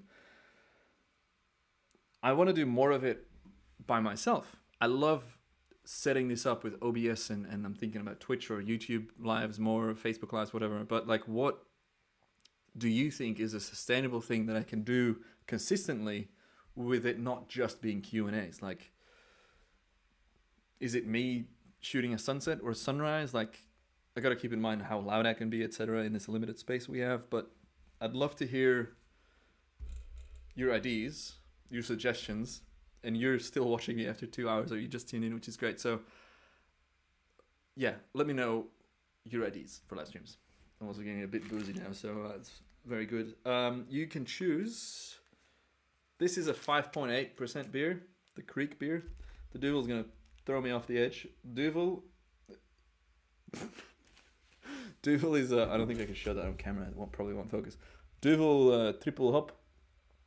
Citrus is 9.5%. So, talking through an edit for a client. Yeah, talking through edits is fun. But, yeah.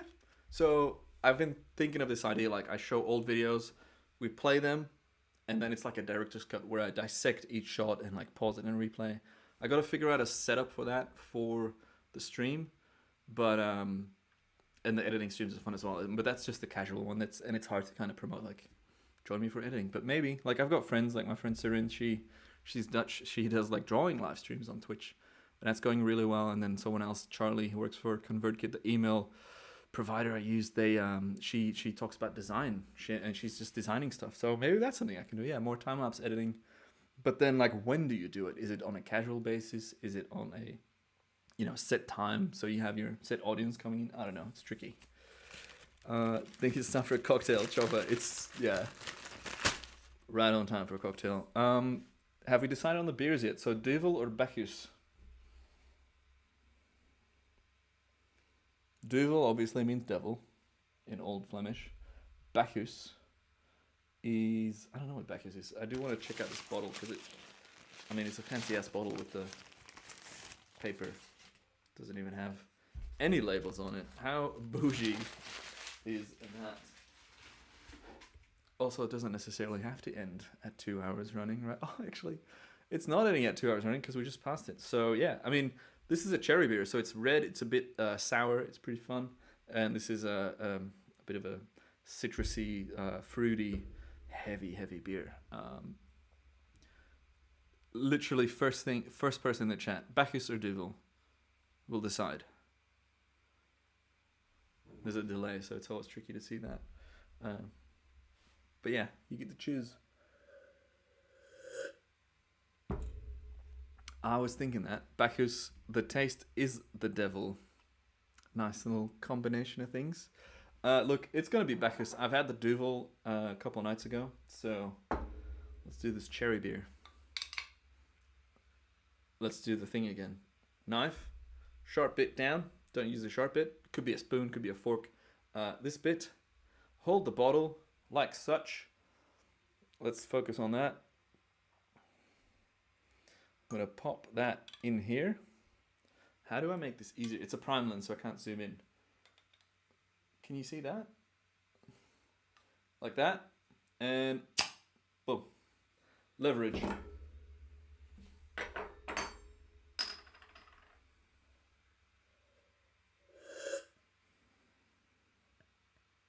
Ooh. ASMR. Oh no, my mic arm is really bad. I need to get a better one.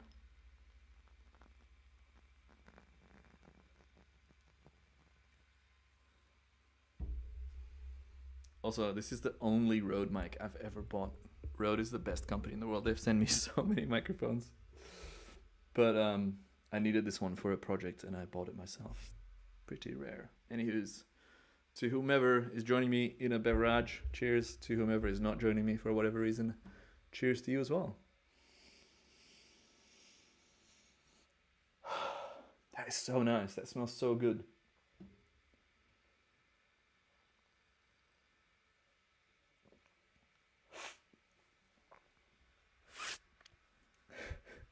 Sucking out the cherry beer from my stash. What's everyone up to today on the weekend? Any plans? We're winding down now. I don't have anything else to say. We can ask any question in the chat now and I reply. I'm not going to scroll up because I can't put it on screen. But any recent questions I can answer. I can go live on Instagram again. No, fuck Instagram. The painting. Oh yeah, Pete. So Pete knows the backdrop of my videos. Got the new setup. Also, hold on. I can't reach.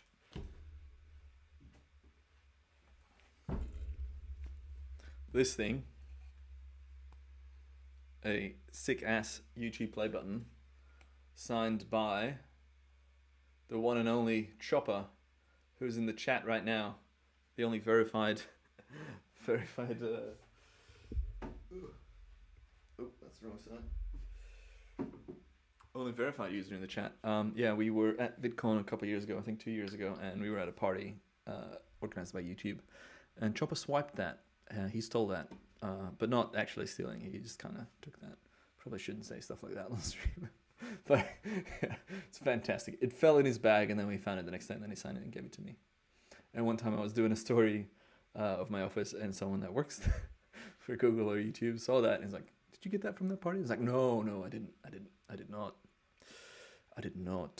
do that. Good stuff. Such a nice beer. It's not as sour as I was hoping. It's pretty sweet, but it's nice to mix things up with, going from crafty beers and pale ales and bitter IPAs and this and that to a sour beer. And the aftertaste now is definitely not what I am looking for in a sour beer. I would say this is an approachable, easily accessible beginner sour beer, cherry beer, but it's too sweet for me. I like a nice bit of punch, bit of kick.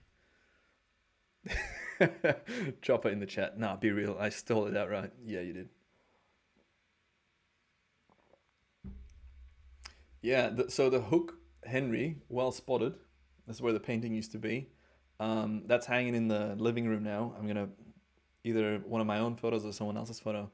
That hook, one of those two nail thingies that you put in a wall, makes minimal damage, but I couldn't get it out. And yeah, it looks like a dust spot. And I believe in the thumbnail I actually removed it because it looks like a dust spot. So thanks for confirming for me that the perfectionism does have its place, because people will notice, but it's only, the odd person to point it out. 6 p.m. 2 hours and 5.5 minutes. 44 concurrent viewers. I don't know any of these stats. I've got like a whole screen here with analytics and data. Chat revenue, I've made £4.98. Thanks to Tom Carroll tuning in right at the start with a £5 super chat. Fantastic.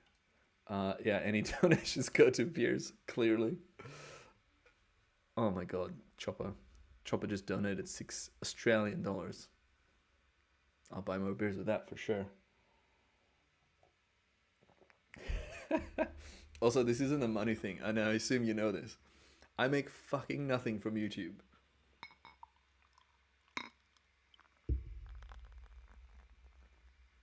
I've had my best month on YouTube this month since 2014.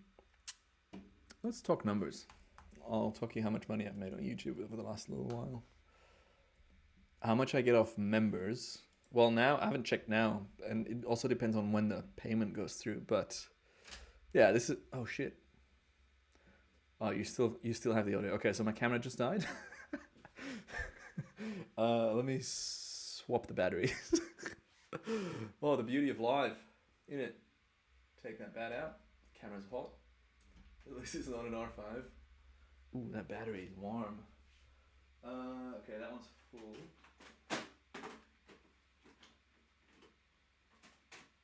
Poggers in chat, boys. The most popular video is not monetized because I used a track that I didn't have a license for. So I was not able to monetize that. Oh, it wasn't the battery, it was the thing that crashed. It was the Canon utility, which is now swapped screens. So I have to put that on here. Remote shooting, live view shoot. Are we back? Alright, that's OBS. Timelapse Traveler, fucking join the channel. Ooh, I gotta turn off that autofocus tracker. Where was I? Alright, so I don't know why. I think it was inactivity on the app that made the camera shut down by itself. Not Traveler. So many badges in chat. The OGs are sticking around. So good. Love that. Soul's still around as well. Sean. Yeah, so that was what I was saying earlier. I'm not doing this for money because I don't make fucking any money from YouTube. Let me tilt that screen. Let's talk money. So memberships. See you, Timelapse Traveler. Thanks for joining. Much appreciate ya. We've got so many new members today. Okay, so we've got 61 members. So we've gone up from around 50.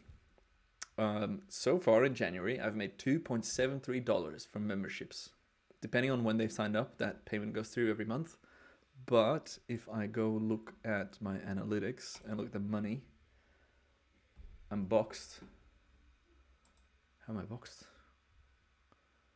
Oh, that's the old tracking box. Good. Okay, estimated revenue this month. No, that's this week. January. Fuck, that's not bad. What are we now? Halfway. $99.64 with 3 videos posted. But last month I had my best month because I had what was the video that did well? Conjunction. The conjunction video kind of blew up, got like 90,000 views, and that made me $350-ish. But on average on YouTube I make less than $200 a month, considering I make about a video a week and how many hours it takes me to make that. And that I'm now paying Josh probably about £100 per video. I'm not making money from YouTube. I'm making money from my ebooks and other stuff and like brand integrations and all that. See, Tom Carroll's back in the house. Love him on Crook. What up? I feel like something's changed with the cropping on my. Oh, let me just change that real quick. Oh no, I just stretched my face. I don't know how to use this software. Doesn't matter. My CPM.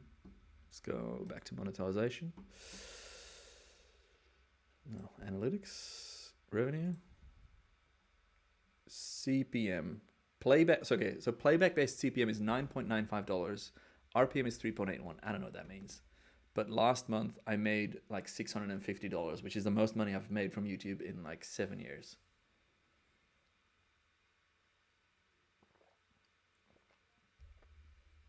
Big head. Is the stream looking all right? I haven't checked it. Oh yeah, it's kind of, yeah, that's fine. That's all right. So yeah, YouTube money is negligible. I don't do YouTube for the money. I do it to build a community and to share my knowledge with people. And also so that they, you know, are part of the ecosystem of Tu's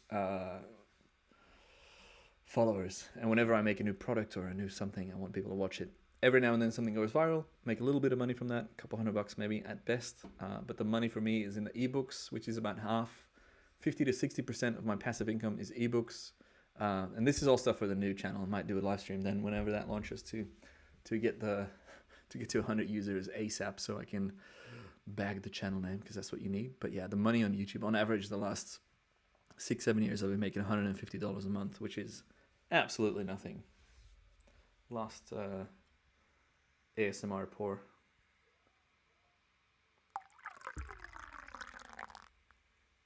That was close. Yeah, give us some more ideas in the chat about future live streams, what you want to see, what you want to see me do, review footage, be harsh, uncensored, unfiltered, drunk review streams, talk shit about you. I don't know. You tell me. I also would love to see, because I don't know if when people replay this live, if they get to see the chat alongside. Tom Carroll needs a beer. Henry Young made £5 in 2014, and YouTube still owes you. Bastards. Also, yeah, I only get paid in euros in my Belgian bank account, and I can't change that. I don't use that bank account, so I've got like one bank account in Belgium that's tied to my YouTube account that I would close down if I could, but I can't because it keeps getting paid every month, and I can't change that on YouTube side of things. So, but yeah, I was playing with an idea of doing a third channel. So the current channel you're watching is Matt Joe's. Let me talk about my idea, right? Matt Joe's, educational content, entertaining content, live streams, behind the scenes, this and that. A channel strictly about time-lapse edits where I show you sunrise time-lapses. That's coming next week. Sunset time-lapses. That edit, by the way, not the channel. My favorite storm time-lapses, rain time-lapses. Like a channel that you can like, you know, smoke a joint, get some beers, sit back on the couch and just zone out watching that. Currently, that's not my channel because it's me on screen a lot. I would like a channel with extended edits and like a 72-hour long time lapse spanning 50 minutes, something like that, stupid stuff. And then the third channel is going to be passive income, puzzle live streams. I will be making a puzzle. I'm really good at puzzles, guys. I gotta say, I'm really fucking good at puzzles. I will make a puzzle time lapse soon. The third channel is passive income, but not just passive income. It will be, and I'm trying to find a name, so maybe this is a good feedback spot. Also, let me disable this banner. There we go.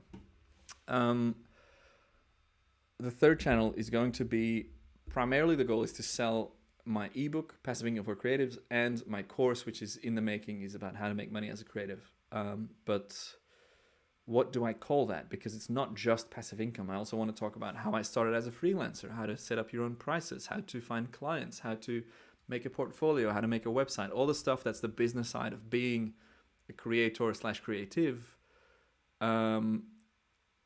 You know, what do I call the channel? So if you have any ideas, let me know. Also, Jesse Kaufman, someone downvoted this stream. They mustn't have liked the beer that I was drinking. Definitely getting a little bit buzzed right now, guys. I haven't had a lot of food today, and these beers are heavy.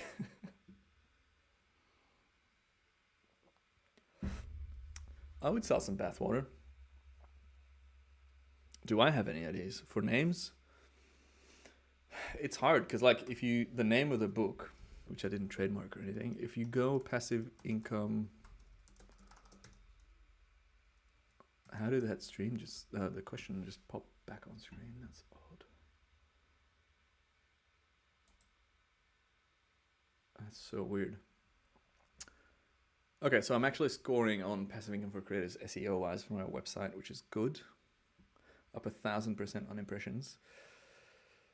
But yeah, there's a lot of stuff. It's such a saturated market, and it's saturated by idiots. Not idiots, but people that aren't in it to actually help people. People that are in it to just make money. And that's not what I'm about. So yeah, naming ideas. Like, what do you call the channel? Is it just my name? My current channel is my name, Matthew Vandeputte. Matthew Vandeputte 2. Matthew Vandeputte Money. Surely my mom's still not watching this stream. Joe's Biz. Matt Biz. Matt Joe's Biz.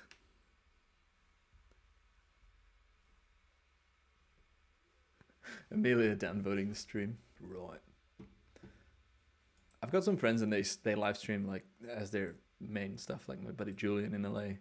I don't know how they make it such a thing where he goes live and he's got 2,000 concurrent viewers. Currently I'm at 42.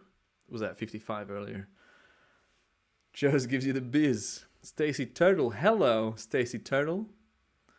Level 1 crook on the lols. Bernard saying ho. That's not very nice, is it, Bernard? Can't just say ho. Give us some context. Who is a ho? Which ho? Who are we talking about? Matt V. No. Okay, so Matt V is obviously a Gary V reference. I think Gary V is a great entrepreneur, and I think it's very impressive what he's done. But just like Elon Musk, the Gary V fanboys, the Gary V followers, it's the same with Apple fanboys. It's the same with Android fanboys.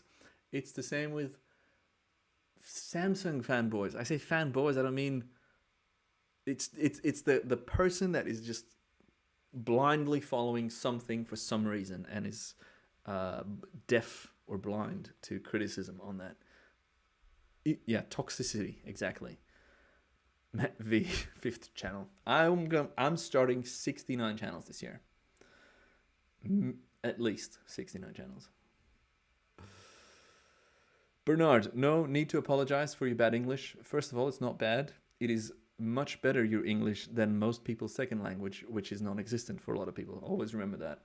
I've been confronted with that a lot when moving to Australia, where I would ask people, like, what other languages do you speak? And they're just like, just one language, English. The fact that you can type something out and that I understand it in your second language, fantastic.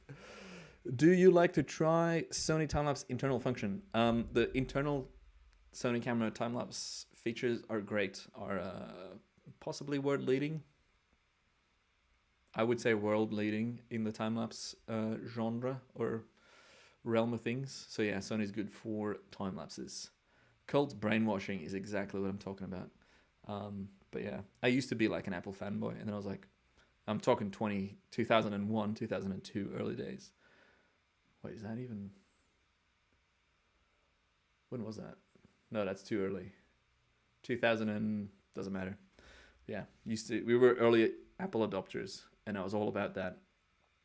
And now I'm like, that's fucking stupid. You shouldn't have extreme loyalty just because someone's crazy. Like Elon Musk, you know, I respect what he's doing and it's cool, but the guy is not who the world says he is. Do I have any Elon Musk fanboys or girls in the chat? Oh, I hate saying boys, girls, all that stuff because that's not the reality of the world. Fan people. Toxic fan people are crazy and unnecessary. But I go on Twitter. I used to go on Twitter a lot because it was a happy place, and now I'm on Twitter and it's just just people whinging about stuff all the time, constantly. Very annoying. Bernard, are you French? Merci. Je parle un peu de français. Pas beaucoup, mais c'est my third language. Guys, what to talk about? How long is this stream been going? 2 hours and 20 minutes? What's the longest live stream someone's done where they're actually engaging with their audience? It's probably some massive Twitch streamer. Cristiano Ronaldo, really? What's he up to?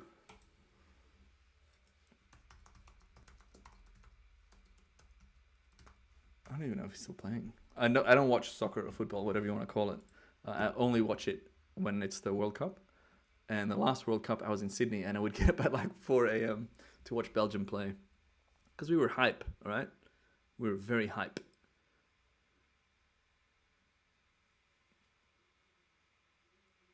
Cristiano Ronaldo makes great portrait photography. All right, I'm going to Google Cristiano Ronaldo portrait photography. What a random ass end of the stream.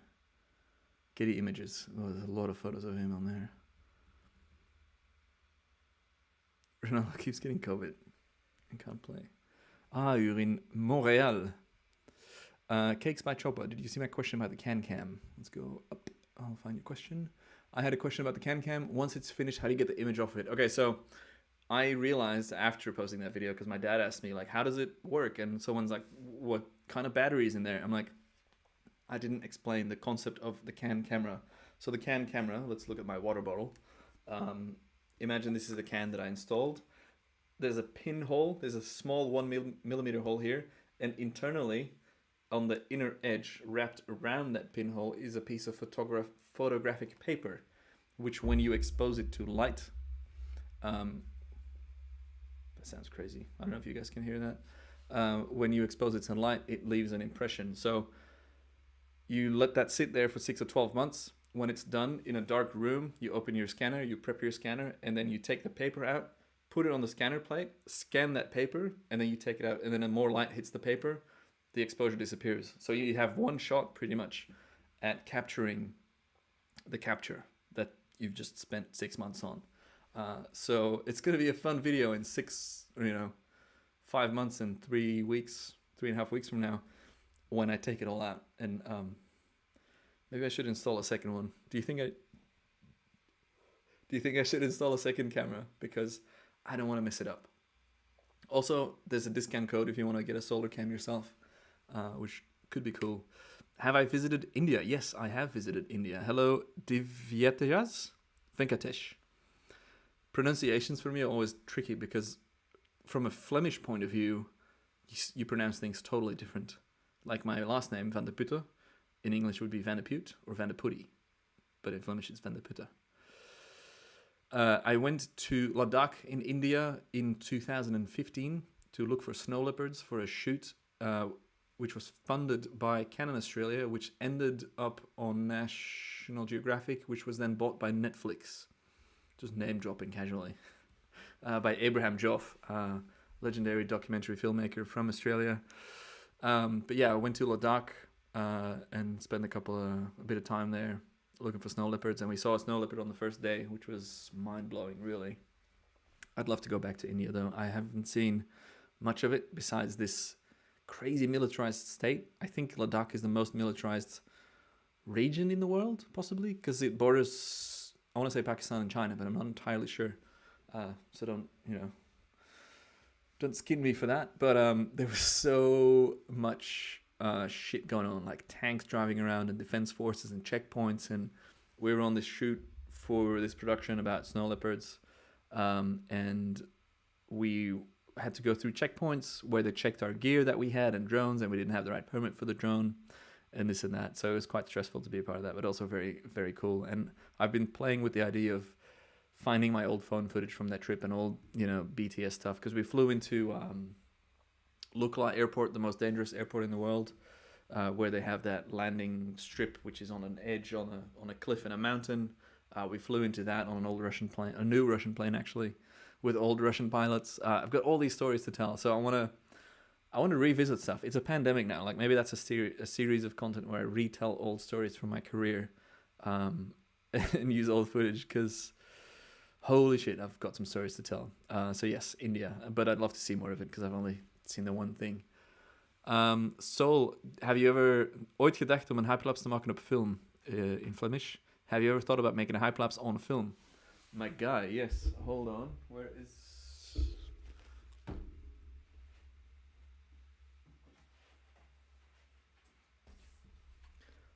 It's one of my next things. I bought 5 of these. Fun Saver.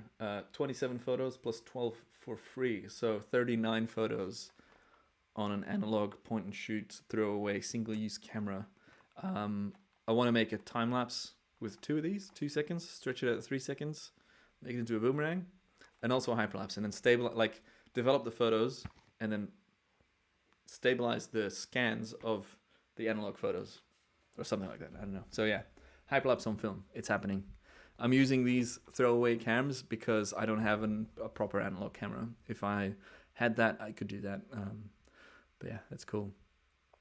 Henry, the promo code for the solar can is matjos-timelapse, but it's on the previous video and the newsletter as well. I think on my website. The next big location when the travel ban lifts, honestly, it's going to be either Amsterdam or Antwerp to see my family. I haven't seen my brother since, and his girlfriend's, I don't know, a while, and even then I saw them for like 20 minutes, half an hour maybe. Yeah, it's hard. It's hard not seeing your family, because like I lived in Australia for 6 and something years, and now I'm here and I'm so close to my family and my friends from back home, but I can't see them because of the pandemic, which makes it even harder because you're in the same time zones and I see them hanging out and I want to be there, but I can't. So it's very tricky. I did go to Belgium for work once when I was helping my sister decorate her film space, which was a good way to see some of them, but some of them live in Amsterdam, so not ideal. But yeah. Questions. I did better than Indians in the pronunciation. That's a good compliment. Thank you. Do you have a bucket list type of time lapses that I haven't shot yet? Yeah. So Northern Lights.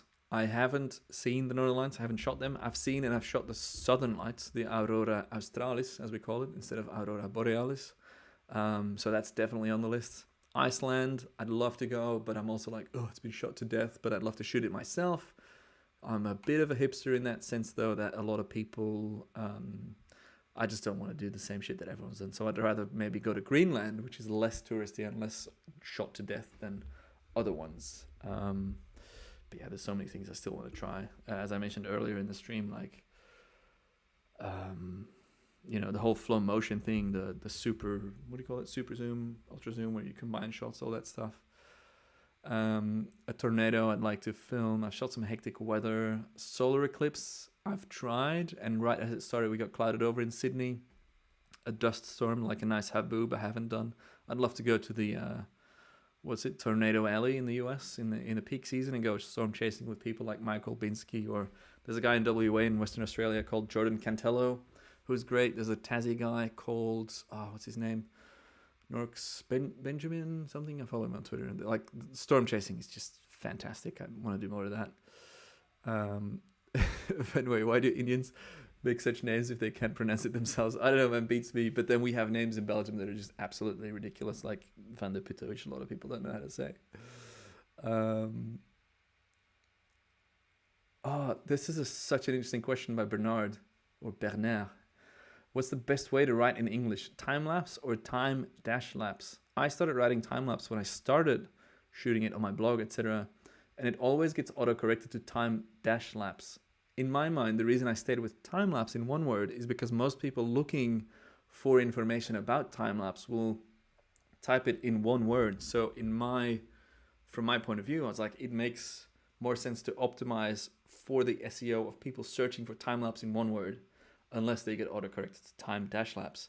And it's something that I've just committed to over the years, time lapse in one word, because I feel like it deserves to be one word, not time dash lapse, because it looks weird. Maybe that's because I'm, ESL, English second language, but it doesn't make sense for me to have time dash lapse. Like hyper dash lapse, that's another thing. It's a time lapse one word, hyperlapse one word. That's what I've optimized my website for. That's what I get a lot of clicks on. I hope it stays like that. I don't know. See you, Pete. Happy Flemish Friday. How can I show you a time lapse I did during behind the scenes of a film? You can always DM me on Instagram. I read all of my messages, reply to most. Even if you're a scammer, I'll reply, try and get some info out of you, and then I'll report you to someone that works at Facebook so I can get you to fuck off. But yeah, send me your stuff on Instagram. Or if you actually want in-depth feedback and stuff, I have Patreon as well.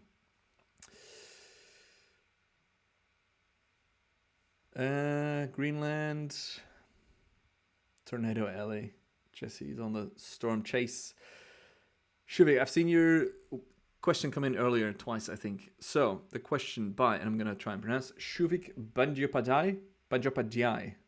It's tricky, but do you think we can integrate gimbals with motorized slider to create 4D time-lapse video or time-lapse / video? I'm considering buying a Zip-on Micro 2 motorized slider, and I have a DJI RS2 gimbal.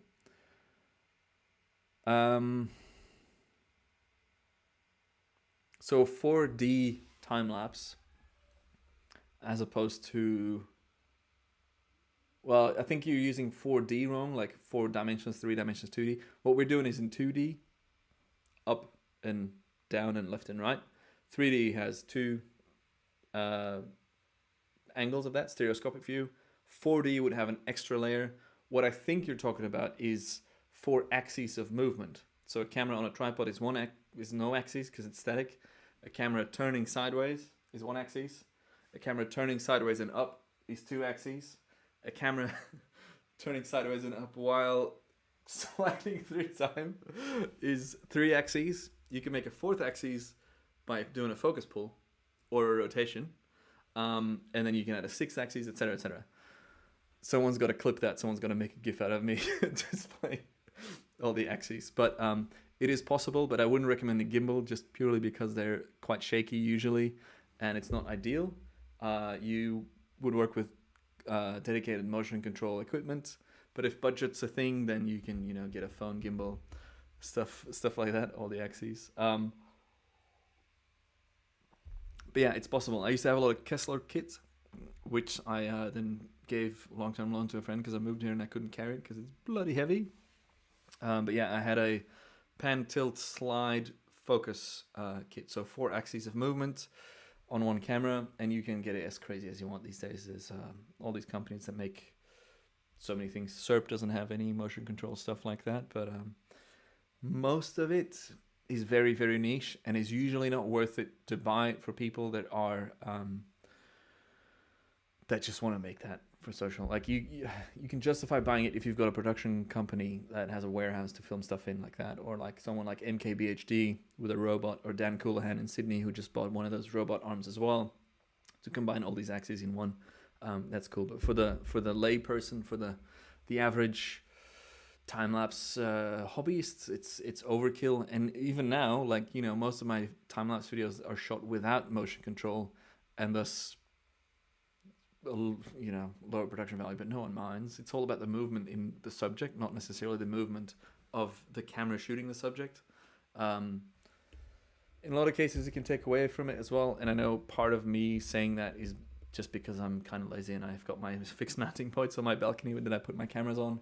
But yeah, most people, like, I used to travel with motion control gear, like 3 axes worth of motion control gear on my tourism jobs, and it would take me so long to set it up that I would miss shots because it took me so long to set up. So instead of doing that, I would just choose a static shot or 2 static shots as opposed to one third of a motion control shot, and that's paid off. So don't overestimate motion control. It's cool to play with, it's fun, and it has its uses, but don't think that it will change the perception of the viewer that much that it makes it worth it for you to invest all that time, money, and energy and gear, etc., into setting it up yourself. So maybe that's a whole other video for me, motion control, because it's got a lot of opinions. Anyways, seen a couple of people leaving. I'm drinking, Martin, currently a beer with no label because I chucked the label in the bin. It's a Creek beer. It's a cherry beer. And look, we're at 2.5 hours now. So I'm going to slowly finish it off. Henry, exactly right. 90% of client time lapses are static. Like, it's not a huge thing that people request motion control. When they request it, you can do it. And that's fine. And it's got a place. But otherwise... I actually haven't seen Awaken, Jesse Kaufman. I haven't seen Awaken. I've seen the trailer, I've shared it, I've freaked out about it a bunch, but I haven't actually seen the full film. Tom Lowe is definitely another one of those people that fits in that list of inspirations, people that pushed me to do more really cool time-lapse stuff.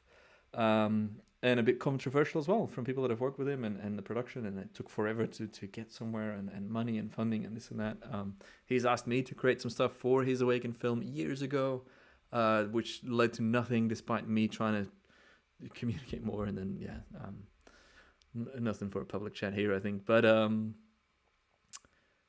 Tom Lowe, without a doubt, has been extremely influential in the time-lapse scene with his groundbreaking work, astro hyperlapses on buggies and cars and stuff.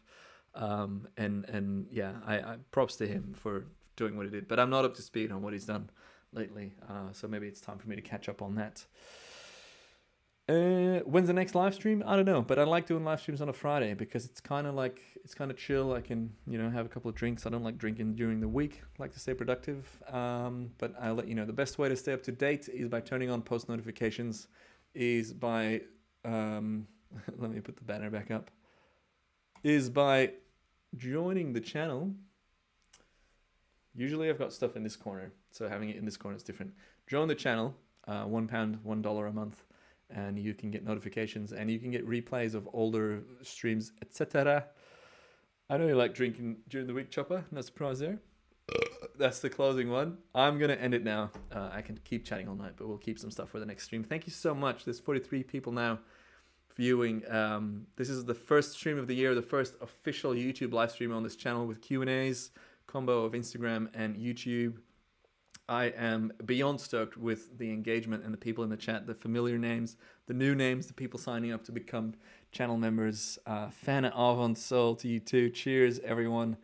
Thank you. Great to see you, Mom. While having dinner and watching the stream, me burping and swearing. And I'll keep y'all posted. Hopefully we can do more lives very soon. I'd love to do this as a recurring thing. Any suggestions, just DM me on Instagram @MattJoes, and make sure to share my reels, because I'm doing 100 reels a day. Now I'm doing 1 reel a day for 100 days, and that's me. Don't leave yet. I got the end screen, but this is me. Goodbye. Cheers. Love you all. Thank you so much for the support. And here's the outro screen. Oh no, there's one more thing I wanted to share. This is all filmed on the 1DX. I bought in Australian dollars a laptop last year worth 9,200 Australian dollars, right? Check out the quality of the webcam. Fucking horrible. I can't believe how shit this webcam looks compared to that. I mean, obviously this is an expensive camera, but fuck me, that webcam looks horrendous. So, main camera, adieu, goodbye, cheers, have a great weekend, have a great second half of Jan, and here's the outro screen for you. Cheers.